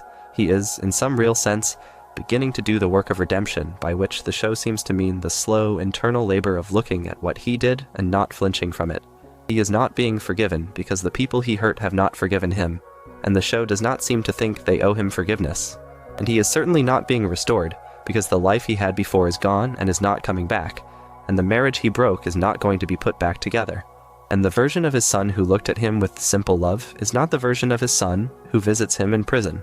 The show is interested in the gap between these things, and in the small, unglamorous courage of doing the inside work even when the outside rewards are absent. He is becoming a different person in the cell, the writing implies, not because anyone is going to applaud him for it, but because there is nothing else left for him to do that would not be a lie. What the show is also doing with the prison material is using it to slow down. Action shows are not usually built to spend long stretches of screen time on a single character sitting still. Invincible takes the risk anyway. It uses those scenes the way novels use chapters of introspection, as breathing room between the catastrophes of the plot, but also as a kind of moral seriousness, a refusal to let Nolan's transformation, if that is what it is, happen off camera. You see him become a slightly different man in front of you. You see the seams. You see when the new shape slips and the old shape shows through. You see the way he still answers some questions with the cold pragmatism of his original training, and you see when he catches himself doing it. The work of changing, the show insists, is not a flashback. It is a slow daylight process, and you have to actually be in the room for it to mean anything. This connects very directly to the larger arc the show has been telling about Viltrum. The Empire's whole pitch is that its people are above this kind of moral fragility, that they are the apex predators of the universe and have no obligation to behave otherwise. Nolan, sitting in a cell, slowly becoming responsible for his own actions, is a direct refutation of that pitch. He is one of them. He has the same body, the same powers, the same training. He is in their facility, on their terms, and he is, in his own quiet way, becoming a person his species said could not exist. The Empire is producing, in Nolan, exactly the thing it works hardest to prevent in itself, which is a Viltrumite who has reckoned with what Viltrumites do. The show treats that as a quietly revolutionary fact. It does not need to underline it. It just lets the implications sit there, like the smile he sometimes lets slip when he is remembering his old kitchen, and trusts the audience to feel the weight of it. The version of Nolan that emerges from this stretch is one of the show's most unusual creations, because he is, in some ways, more dangerous than he was when he was on a mission. A Viltrumite agent who is following orders is at least predictable. A Viltrumite who has changed his mind about what his species is for is something none of his old colleagues are prepared for. The show flags this without saying it directly. Other Viltrumites who interact with him in the prison treat him with a kind of unease that is harder to place than ordinary contempt. They are not afraid of him in the way they were afraid of him as Omni Man. They are uneasy with him in a different way, the way you might be uneasy around a former colleague who has had a religious conversion and now talks about your shared work like it was sin. He has not turned against them in any clean political sense. He has just stopped being one of them in his head, and they can feel it.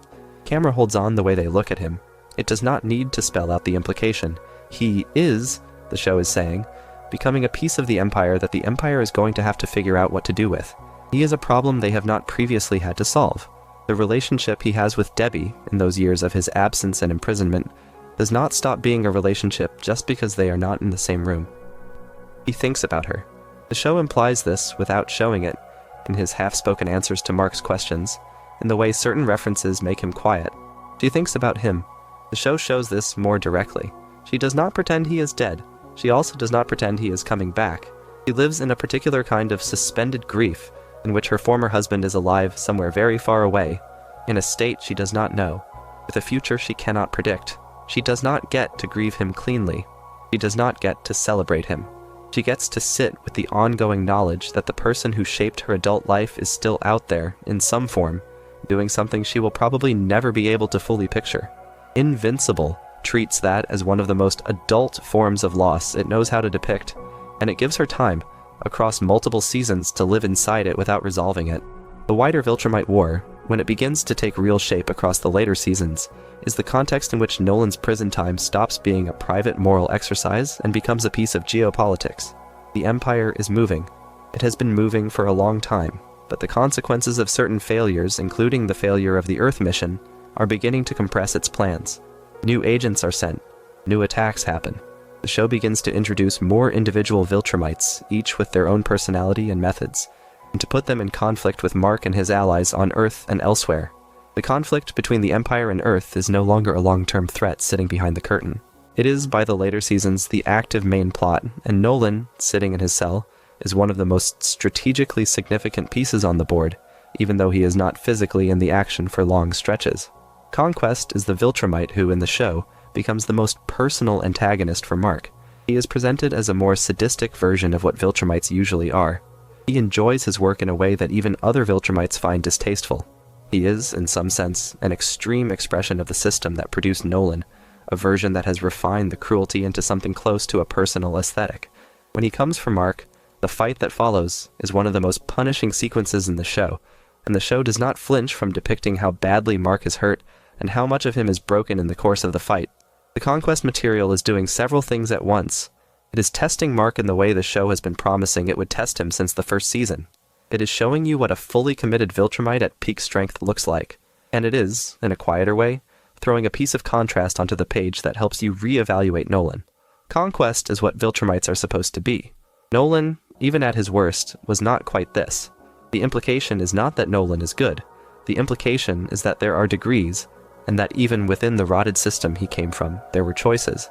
The character work the show keeps doing on Mark, alongside the Viltrumite War, is structurally inseparable from the character work it is doing on Nolan, because Mark keeps being forced into Viltrumite-shaped situations, and keeps having to decide whether to handle them the way his father would have. He fights other Viltrumites. He stands in rooms where the Viltrumite Empire is being discussed.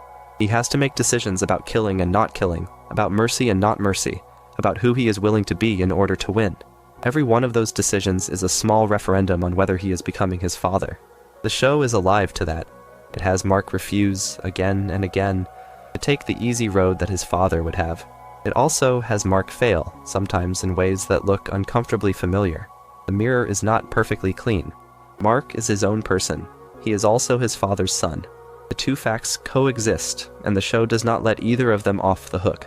There is a particular question that has been sitting in the conversation about the show since the first season, about whether Mark is, in the long term, going to become his father, whether the Viltrumite half of him is going to win, whether the moral education he got from Debbie is going to be enough to hold against the centuries of physical existence he has in front of him. The show does not give you a clean answer to that question, because giving a clean answer would be a betrayal of how serious the question is. What you do get is a series of small data points in the form of Mark's choices that you can use to feel out the trajectory. He chooses, often, to spare opponents he could kill. He chooses, often, to listen to people who would tell him to listen to no one. He chooses, often, the harder, slower path, the one that costs him in the moment and might pay him back later. Those choices are not guarantees. They are, however, evidence. The Mark on the screen is not the Nolan from the first season. He is doing things differently. Whether he keeps doing them differently over the long arc of his life is a question the show is not yet willing to close. The relationship between Mark and Nolan, after Mark begins to have his own children, becomes another layer of the conversation, although the show, by the end of the run so far, has only just begun to explore it. There is the implication of multiple timelines. There is the implication of a future in which the Grayson family extends across centuries. There is the implication that Mark, having become a father, finally has the tools to understand his own father, or at least to ask better questions about him. The series is not heavy-handed about this. It just keeps quietly placing the pieces. It has Mark hold Oliver. It has Mark, at certain points, hold what may or may not be his own child. It has Mark watch the people he loves grow, and grow old, and start to see in his own face the cold mathematics his father once tried to use on him in Chicago. The show does not say the line. It just lets you feel it. The argument his father made about time was, in some real sense, not wrong. It was just, in the context of a single human life, the wrong argument to use. The question of whether it stays the wrong argument when Mark has lived centuries himself is a question that gets handed off to your imagination. When Nolan is, eventually, brought back into proximity to his original family, by whatever combination of plot events the show uses to do it, the reunion is not staged as triumphant. It is staged as awkward, painful, full of unfinished business. He sees Debbie. He sees Mark. He sees Oliver. He is, in the most awkward sense, a husband and a father in a house that does not quite belong to him anymore. The other people in the house have built lives in his absence. They have habits he is not part of. They have friends he does not know. He cannot just slot back in. The writing in those scenes refuses the soft option of pretending that time has not passed. It also refuses the harsh option of pretending that nothing has been earned by the absence. What it gives you is a kitchen that once again has multiple people in it, and a man who is trying, with a humility his earlier self could not have managed, to be present without being the center. He pours coffee. He listens. He does not give speeches. The camera holds on those small domestic shots with the same patience it gave the first season's kitchen, and the comparison is doing all the work. What he is, by the time the show has run its current course, is something between a villain and a survivor. He is not the man from the breakfast scene. He is not the man from the Chicago beating. He is not even the man from the trial. He is some long compound of all of those, a Viltrumite who has been forced, by his own choices and by the consequences of those choices, to think of himself as a person. He still has the powers. He still has the history. He still has the body count. The show does not let him forget any of that, but he is, in some quiet way, on a different trajectory than the one he was on when the show began. He is going forward instead of going through the assigned motions. He is choosing, every day, to be slightly less of what his species said he had to be. The series treats that as significant without overselling it. It does not claim he has redeemed himself. It claims, more modestly, that he is trying, and that the trying matters even if the outcome is not yet legible. It is worth pausing in the middle of all this character work to look at the production around the character, because Omni Man as a cultural phenomenon is not just the writing, he is also the performance. J.K. Simmons voices him, and the casting is one of the more inspired choices in modern animation, because Simmons brings to the role a very particular set of vocal qualities that the writing then plays against. He has a voice that sounds, on its surface, paternal. He has a voice that sounds reliable. He has a voice that sounds authoritative without being aggressive. You believe him when he tells you to do something. You believe him when he comforts you. The role exploits all of that. Every time Nolan is doing the warm father, Simmons sells it without effort. Every time Nolan is doing the cold soldier, Simmons does not even need to raise the volume. He just lets the warmth fall out of the line. The shift is half a tone and it changes the room. The Chicago sequence in particular has become one of the defining pieces of voice acting in animated television, and it is worth being specific about why. Simmons does not deliver Nolan's argument with rage. He delivers it with the slow, almost weary patience of a teacher trying to explain something obvious to a student who refuses to understand. The cruelty in the voice is not theatrical. It is administrative. He sounds, in those moments, like a man who has been over this several times in his head, and is simply executing the conversation now. The animation does the brutal physical work. Simmons does the moral work. The combination of those two things, the visceral violence and the deeply controlled voice, is what makes the sequence land the way it does. He could have shouted. He chooses, almost without exception, not to. And the restraint is the horror. The other part of the performance that does not get enough attention is the softer end of the register, the version of Nolan you get in the prison scenes and in the slow rebuilding of his connection to Mark in the later seasons. Simmons plays those scenes with a tiredness that is not the tiredness of a man pretending. It is the tiredness of a man who has been carrying a great deal for a very long time and is finally putting some of it down. The vocal change between the early seasons and the later ones is real, although it is so subtle you might not notice unless you're paying attention.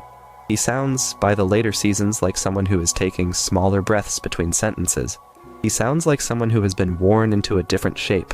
The performance is doing a piece of the character work that the writing leans on, and it is one of the quiet pleasures of the show that the voice itself is part of the journey.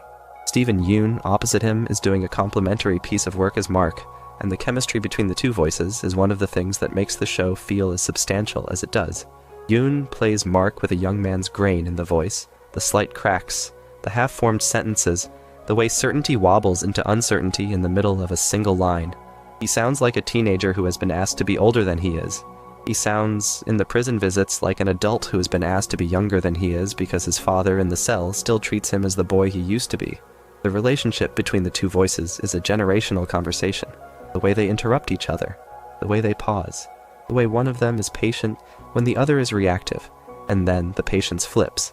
It is a marriage of performances, and the show is built to give that marriage room. Sandra.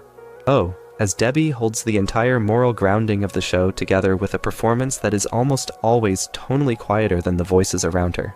She does not need to push. she is, vocally, the part of the show that refuses to dramatize itself. When she breaks, in scenes where breaking is the only honest response, she breaks small. When she resists with the patience of someone who has been resisting for a long time. The result is a performance that often looks deceptively easy and is in fact doing some of the hardest work in the cast, because she is the one whose ordinary human voice is being asked to share scenes with two godlike voices, and to make those scenes feel like they are about a family rather than a battle.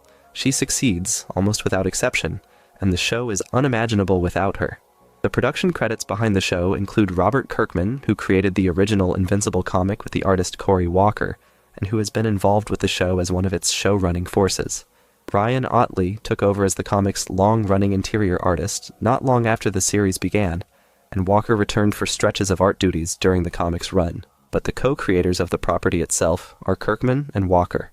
Kirkman is a writer whose career has been built, in significant part, on stories that take long-form characters and put them through extended moral processes. The Walking Dead, his other major property, did the same thing in a different idiom.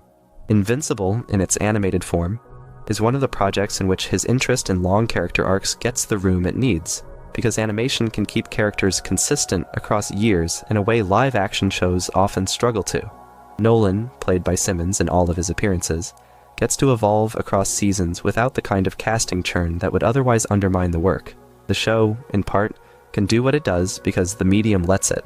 The marketing around the show has, since the first season's finale aired, been alive to the cultural footprint of certain moments. The Chicago sequence in particular became, almost immediately, a piece of internet vocabulary. The line about what Mark will have, after centuries, has been parodied and remixed enough times that it has its own ecosystem of jokes.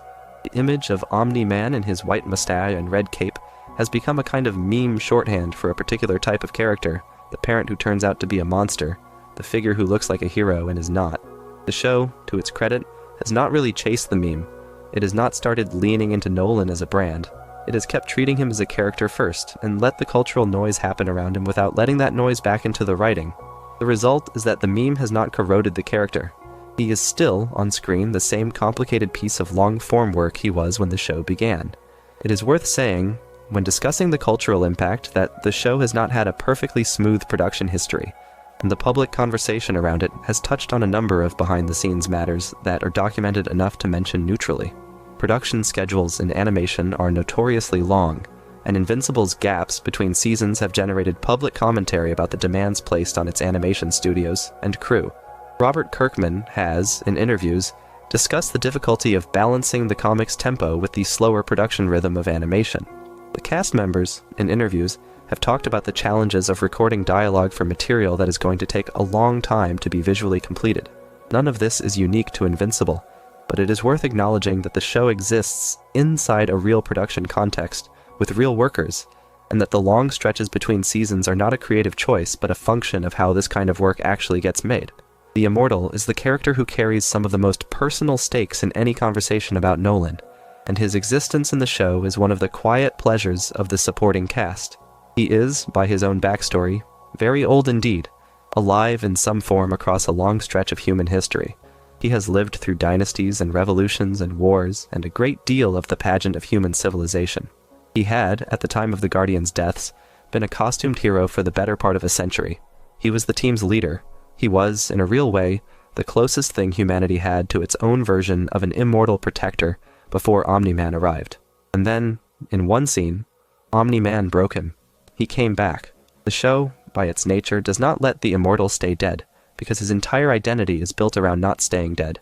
But the version of him that returns is not, and cannot be, the same person who walked into that confrontation. He has been killed by a friend. He has been killed by the person he most trusted to have his back, and whatever else his long years had taught him, they had not prepared him for that.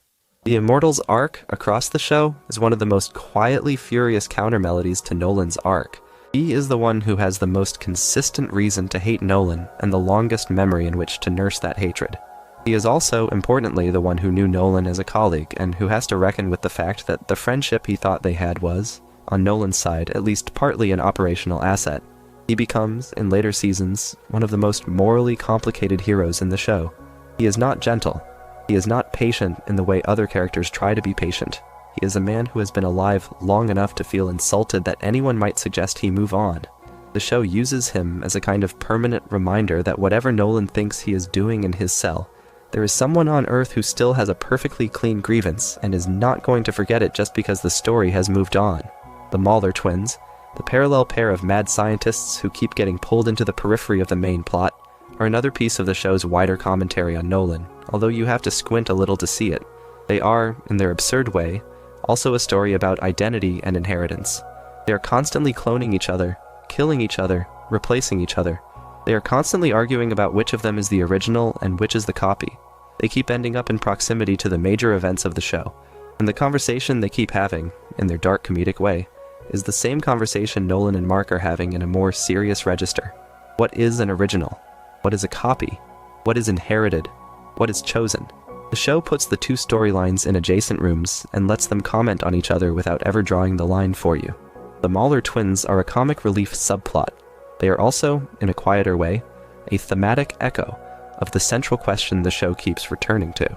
Cecil Stedman, as the show goes on, becomes one of the most morally fraught characters in the cast, and his arc has a particular thematic relationship to Nolan that is worth slowing down on.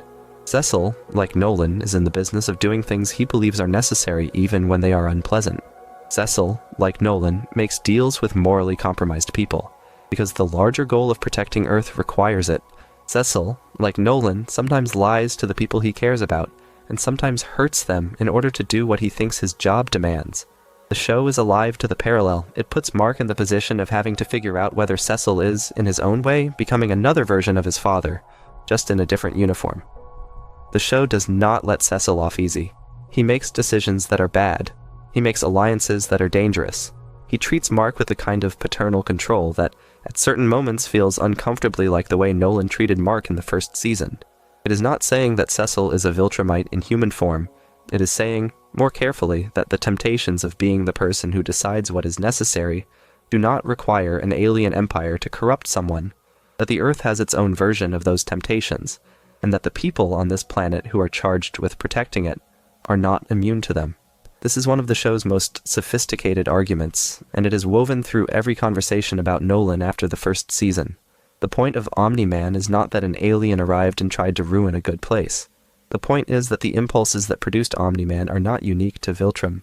The desire to decide on behalf of others, the willingness to hurt some people in order to protect others, the slow drift from believing you are doing the right thing to behaving in ways that should have made you stop and reconsider. These are not Viltrumite impulses. They are recognizable human impulses, and the show keeps insisting, through Cecil, through the agency, through the way governments react to superhuman threats, that you do not need an alien empire to produce some of the same outcomes. Nolan, in this reading, is not a foreign body inserted into Earth. He is an externalized, exaggerated version of dynamics that Earth was already running on at a smaller scale. The horror of him is not that he is alien. The horror is that he is recognizable.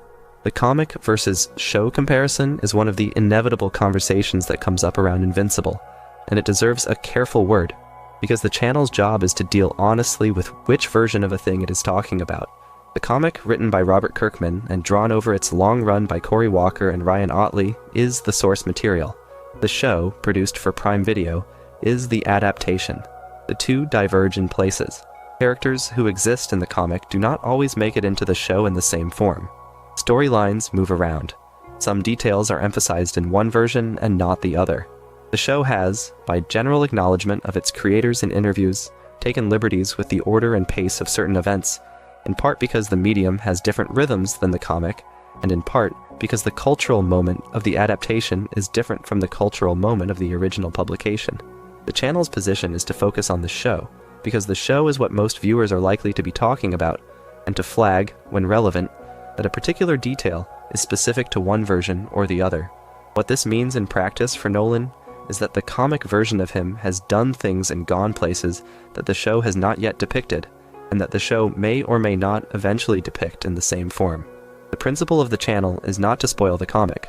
If a viewer has only watched the show, they should be able to listen to this video without learning that something they have not yet seen happens at a particular point in their future viewing.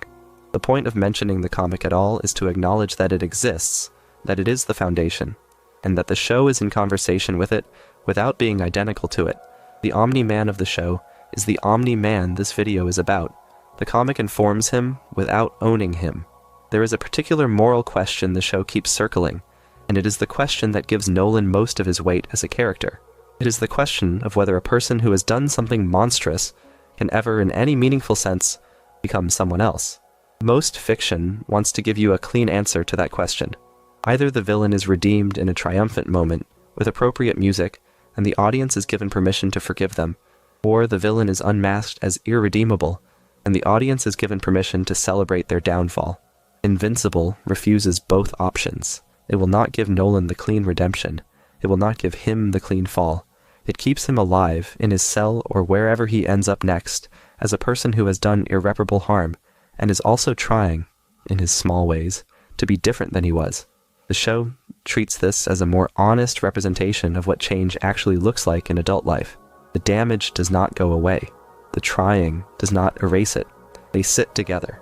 They have to sit together. That is the only place change ever happens in the show's view, and the only people who ever really change are the ones willing to sit with both at the same time. The other quiet argument the show is making through Nolan is about the inheritance of culture. He was raised to believe certain things. He was raised so completely inside those beliefs that he did not, for most of his life, even recognize them as beliefs. He thought they were facts. He thought the Viltrumite view of the universe was simply how the universe was. The thing that begins to break that conviction is not an argument. It is not a philosophical case. It is the long accumulating texture of being in a marriage and a fatherhood that the conviction did not have a place for. Debbie and Mark did not refute him intellectually. They just kept being themselves, in proximity to him, until the gap between what his conditioning told him they were and what he could see they were got too big to ignore. The show is making a point about how ideologies actually crack. They rarely lose arguments. They lose, slowly, the ability to explain what is happening in the room. They are eroded by lived contact, not by counter-argument, and Nolan is the show's longest example of that erosion. You can read the entire trajectory of the character as the slow education of an indoctrinated person by ordinary domestic life. The Viltrumite Empire did not anticipate breakfast.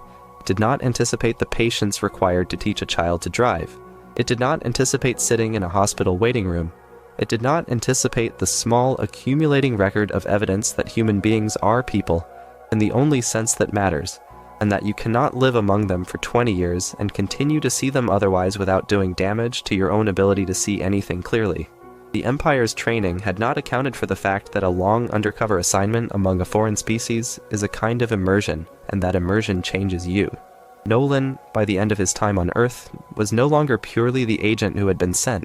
The fact that he tried to act as if he were is what made his behavior in the first season's finale so wrong on every level, including by his own internal standards. He was lying to himself about who he had become, because the alternative was to admit that the entire foundation of his life had been a mistake, and that is a thing very few people can admit while their feet are still on the ground. The Chicago beating on a long rereading is not the act of a man committed to his mission.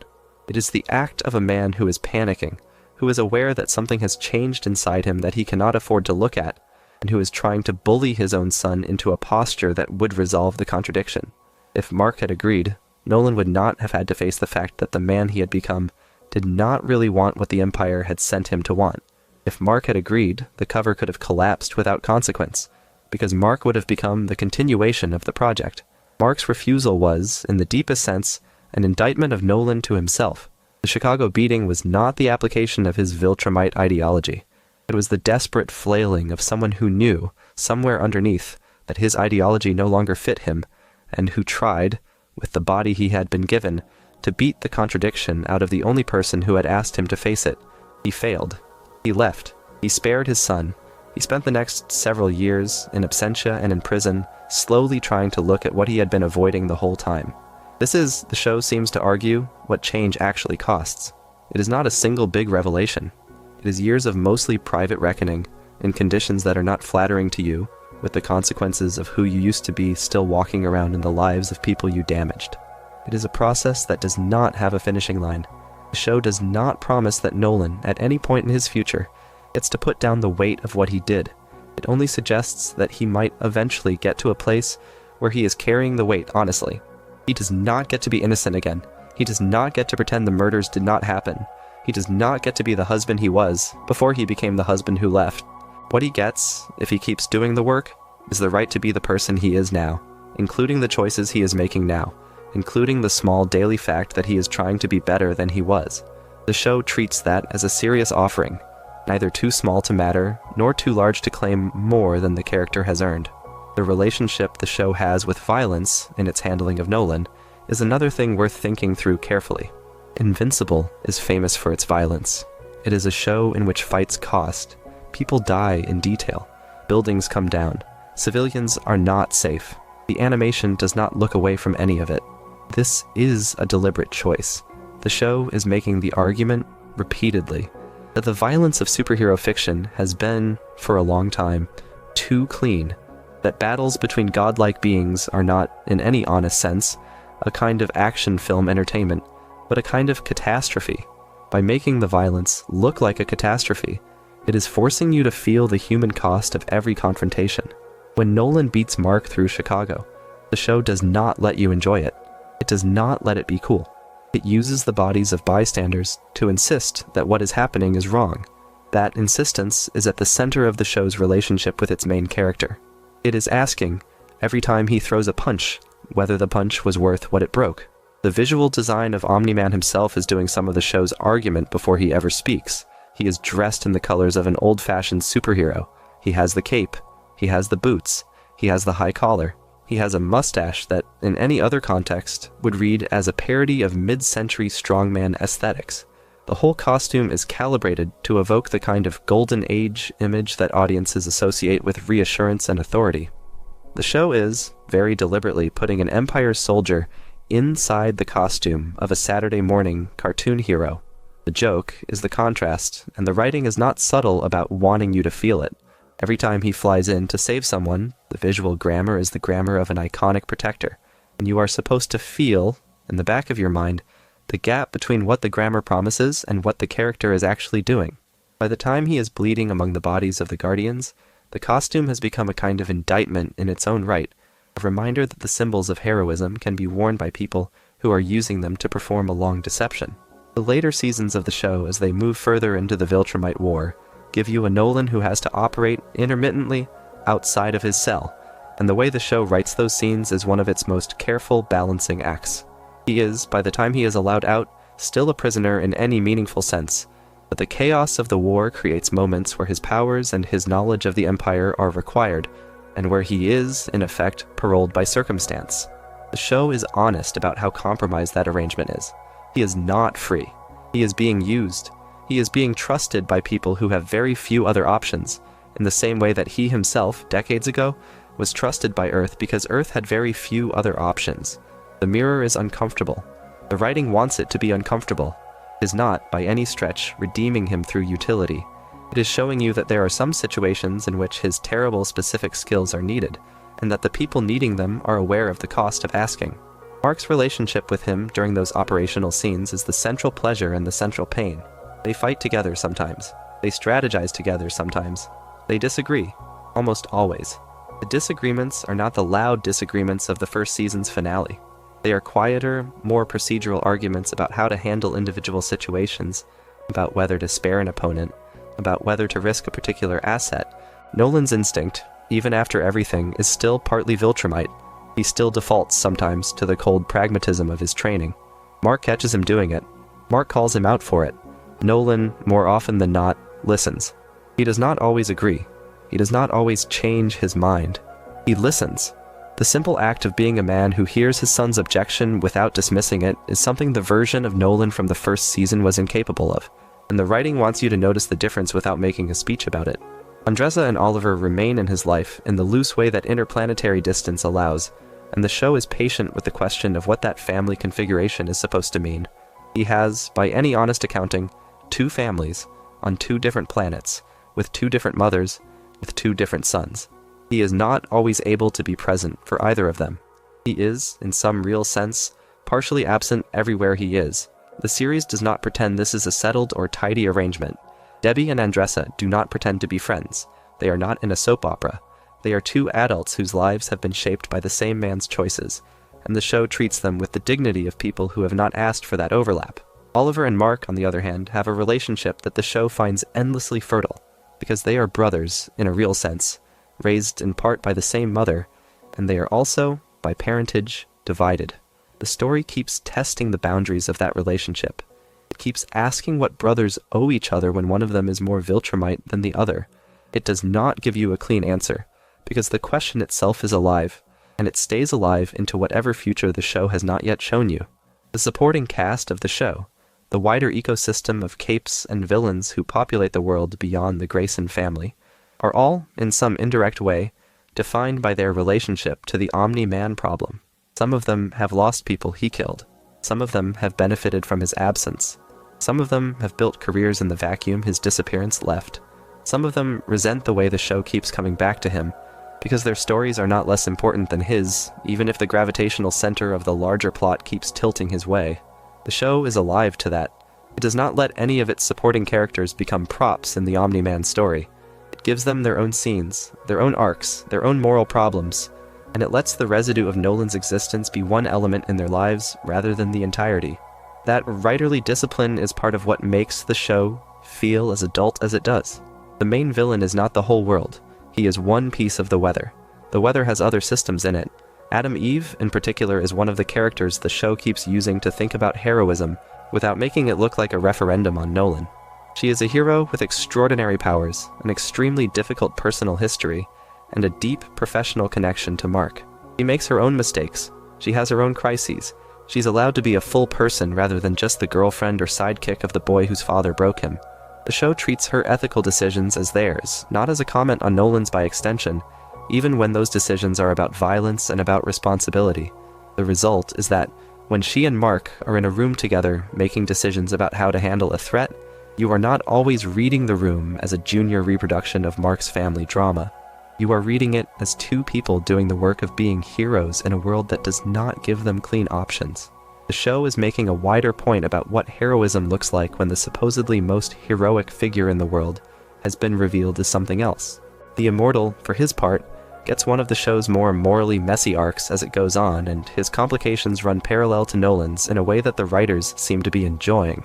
He has been the man on the moral high ground for so long that, when he stops being able to occupy it, the fall is its own kind of catastrophe.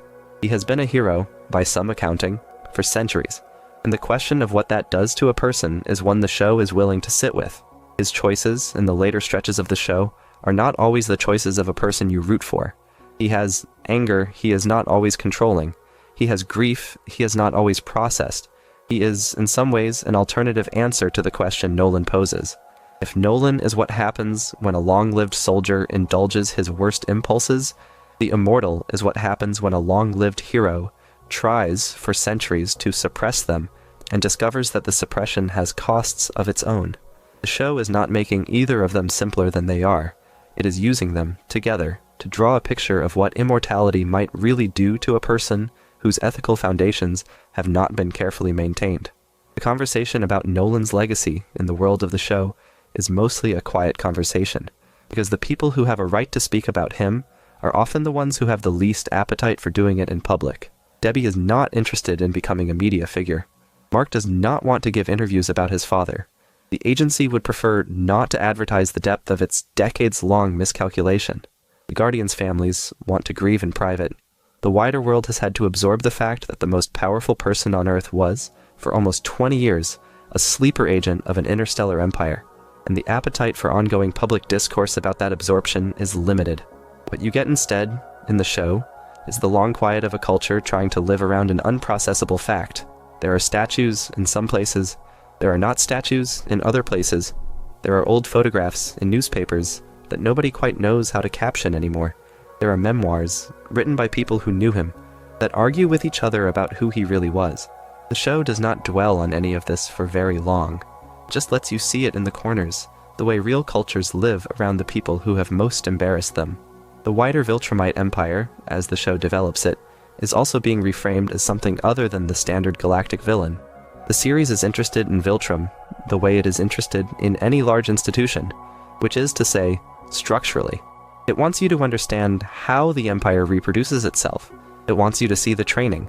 It wants you to see the language. It wants you to see the way Viltrumites talk to each other, and the assumptions baked into the small jokes they share. It wants you to see how an ideology survives across centuries, and what it does to the people raised inside it. The show's eventual argument, when it gets there, seems to be that the Empire is sustainable only because the people inside it are not allowed to ask certain questions. Nolan is dangerous to them in the later seasons, not because he is the strongest Viltrumite. He is not the strongest. He is dangerous because he has started asking the questions, and because, given enough time, the questions could spread. The show has been careful, across its run, not to promise an easy resolution to the Viltrumite War. It has not built the kind of expectation that there will be a final battle and a final speech, and a final piece of moral closure. It has, if anything, kept reminding you that an empire is not a single villain, that you cannot punch a culture into ending, that what survives an empire is the slow undoing of the assumptions that produced it. Nolan, in this view, is not the conqueror who has to be defeated. He is the worked example of an empire's internal contradiction.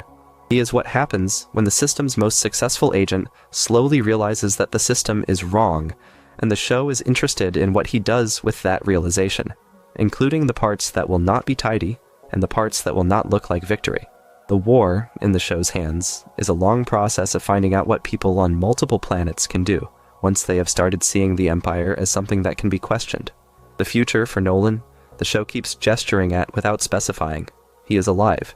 He is in custody, or in some quasi-parole, or in some operational arrangement depending on which point in the timeline you are looking at. He has a wife on Earth who does not know what to do with him. He has a partner on Thraxa who has her own life. He has 2 sons who are both, in their different ways, growing into the question of what to do with their inheritance.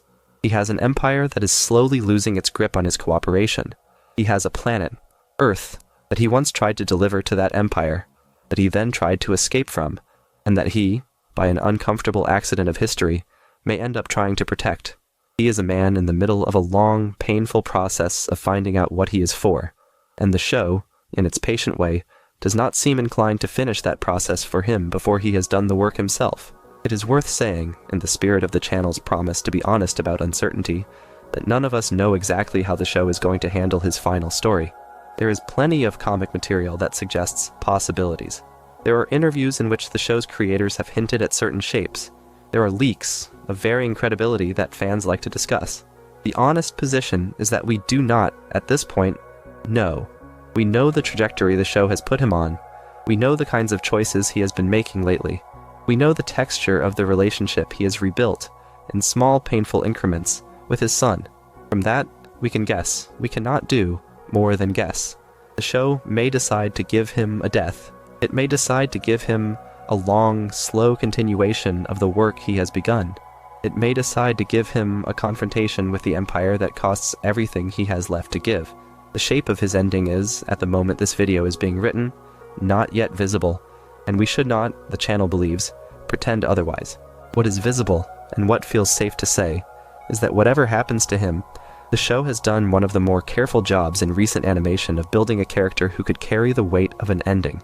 He has been on screen long enough to be known. He has done enough things to be reckoned with. He has changed enough in slow, visible ways to be more than a one-note villain.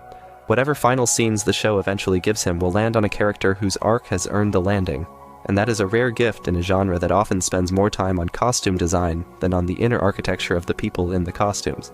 Nolan Grayson, however unsympathetic he is at his worst, has been put together with the patience of a serious piece of fiction. Whether his ending is just or merciful or both, the show has built him to bear it. The thing he leaves behind, regardless of how his own arc concludes, is Mark, and the show has been quietly building that legacy across every scene the two of them have shared. Mark is going to outlive him, in all likelihood by some long Viltrumite stretch of time. Mark is going to carry the memory of his father longer than he can possibly imagine right now, and the show keeps using that future as a kind of horizon line behind the present action. Whatever Mark decides about his father in any given week, he's going to be re-deciding it in another way years from now, and again and again. The show is alive to that. It treats Mark's ethical posture not as a single resolved decision, but as a long maintenance project. The relationship he has with his father is not over when the show ends. It is just, by then, going to be something Mark holds in his head, the way you hold the memory of a parent for as long as your own mind is still working, except that Mark's mind, by Viltrumite biology, may be working for a very long time indeed. When you step back from the entire arc, from the breakfast scene in the first episode all the way to the most recent state of him, what the show has done with Omni Man is build one of the most fully imagined superhero villains in the medium, in the specific sense that the word villain begins, by the end, to feel slightly inadequate. He is a villain. He has done villainous things. He has earned every harsh thing said about him. He is also a husband, in some incomplete way. He is a father, in two different incomplete ways. He is a piece of an empire that does not entirely have a place for him anymore. He is a prisoner. He is a soldier. He is a writer of imaginary travelogues. He is the man at the breakfast table who reached for the salt while planning a planetary betrayal. And he is the man in the cell who finally, after years, tried to say the thing he should have said to his son in Chicago. He is all of those at once, the way a real person is all of the things they have been, and not just the worst one. The show has been generous enough and honest enough to refuse to flatten him. What that gives the audience, by the time you have lived with him across all the seasons, is the kind of character you cannot put down cleanly. You cannot, by the end, simply hate him. You cannot, by the end, simply pity him. You cannot, by the end, simply admire what he is trying to become, because the trying does not erase the damage. You have to do, instead, the more difficult work of holding all of those reactions at once, of letting them coexist in your head the way they coexist in him. And that, the show seems to argue, is what serious fiction is for. It is for practicing the kind of moral attention that lets you see a person clearly, even when seeing them clearly is uncomfortable. It is for being able to sit with someone whose history is partly horrifying and partly ordinary and partly tender, and not having to pretend that one of those parts cancels the others. The show has built Nolan Grayson as a long exercise in that kind of attention, and whether you like the exercise or not, it is a genuine piece of grown-up fiction. The reason people respond to him so strongly, beyond the obvious shock of the first season's twist, has to do with that refusal to simplify. He is, for a lot of viewers, the most recognizable kind of bad parent, the one whose love was real but not enough, the one whose harm was not separable from his affection, the one who left and then came back and then left again, the one whose memory the rest of the family has to figure out how to integrate without either canonizing or denouncing. Many people have, in their own lives, some version of that relationship with someone older than them. The show is not literally about that. It is about an alien with a mustache, but it is also, on a deeper level, about something a lot of people recognize, and the recognition is what gives the action sequences their weight. The reason Chicago hurts the way it does is that it is not really about Chicago. It is about the moment a child realizes that a parent's love has limits, and that those limits, when discovered, can break something in the child that does not easily set. Invincible, as a show, will eventually end, and Omni Man will eventually have a final scene, and the conversation about him will eventually settle. Whatever happens, the work he has already done in the medium is real. He has changed what an animated superhero villain is allowed to be. He has taken the mustachioed cape and turned it into a serious carrier of moral weight. He has demanded that audiences think about love and damage in the same breath, and he has trusted them to do it. He has, alongside all the other characters of the show, helped redefine what an adult superhero adaptation can look like.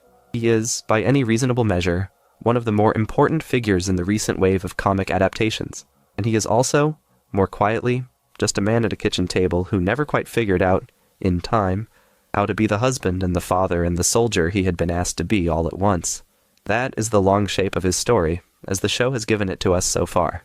A Viltrumite warrior sent on a mission, a husband who stayed longer than the mission required, a father who taught his son to fly, a killer of 7 heroes, a man who beat his son through a city, a man who left and came back and built another family, a man arrested by his own kind, sentenced to die, and then quietly held in a cell for years, a man who, in that cell, started to look at his own life, a man who, given the chance, surrendered himself to protect a planet he had once tried to conquer.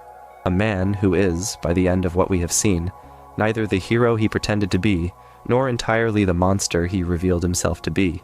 He is, instead, the man who is left after both of those projects collapsed. He is who he is now, and the show, with all of its patience, is interested in the question of what that person does next. There is one more thing worth saying, before we wrap up tonight, and it is about the way the show keeps using his domestic small talk to do its heaviest lifting. Look back, on a rewatch, at the moments where Nolan is simply being in his own kitchen, in his own backyard, in his own car. The series frames those moments with the patience of a piece of slice-of-life animation. There is no music swelling under them, There is no foreshadowing in the editing. They are, by design, the kind of scenes you would skip over in a synopsis. And those are the scenes the show eventually uses to break your heart, because by the time you have lived through the rest of the run, you remember each of them differently. The morning when he reached across the counter to take Debbie's hand. The afternoon when he showed Mark in the back garden how to slow down a punch so it would not split a sandbag. The evening when he sat on the porch with a beer and watched the sun go down over a suburb he had been quietly planning to hand over to his empire. Those moments are not on a first watch, where the show makes its argument. On a second watch, they are the entire argument. They are the proof that the man at the center of all of this was, in some real and unkillable way, a husband and a father, even while he was also a soldier. The show is asking you to feel both at once. It is asking you not to give in to the easier reaction that would let you forget one in favor of the other. And the small domestic shots are the way it keeps insisting on that double reading every time it can. There is finally a quiet through line in the show about silence, and Omni Man is one of the characters most defined by it. Look at how often he says nothing in scenes where another character would be speaking. Look at the silence when he sits down across from Mark in the prison. Look at the silence after he kills the Guardians. Look at the silence on his face when Andressa speaks to him about the future of Thraxa. He has been, in some ways, a man of carefully chosen words his whole adult life, partly because his cover required it, and partly because his species teaches a kind of verbal economy that does not encourage emotional spillage. The result, in the show, is that his silences become legible. You can tell, by the texture of a particular silence, whether he is choosing not to lie, whether he is choosing not to admit the truth, whether he is choosing simply to be present without commenting. The performance and the writing collaborate on this. Simmons gives you the silences, the animation gives you the small adjustments of the face that frame them. The result is a character whose interior life you can often feel even when he is saying nothing, and whose loudest moments, like Chicago, are loud precisely because they are the breaking of a habit of quiet that he has otherwise kept very carefully. He is, in some sense, the most silent, loud character in modern animated television, and a lot of what the show has to say about him is folded into the spaces between his actual sentences. If you have stayed with us through all of that, thank you. The show is a long, complicated, often difficult piece of work, and Nolan Grayson is one of its most difficult creations, and walking through his whole arc the way we have tonight is an unusual way to spend an evening.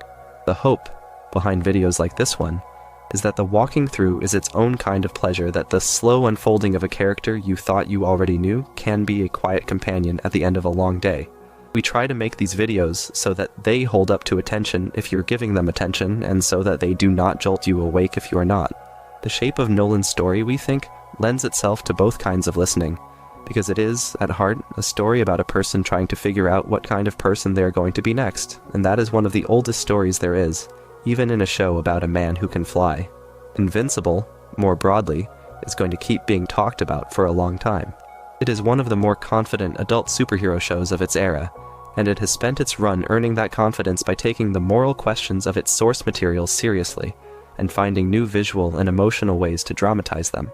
It is going to be referenced by other shows. It is going to be argued about in articles and on forums for years. It is going to be one of the touchstones that future animated work will measure itself against. And Omni Man is going to be at the center of a lot of those conversations because he is, in many ways, the lever the show used to lift its entire genre into a more demanding register. He is the character through whom Invincible declared what kind of show it was going to be, and the audience has been, for years now, listening to that declaration carefully. If you enjoyed the video, make sure to subscribe, and I'll see you in the next one.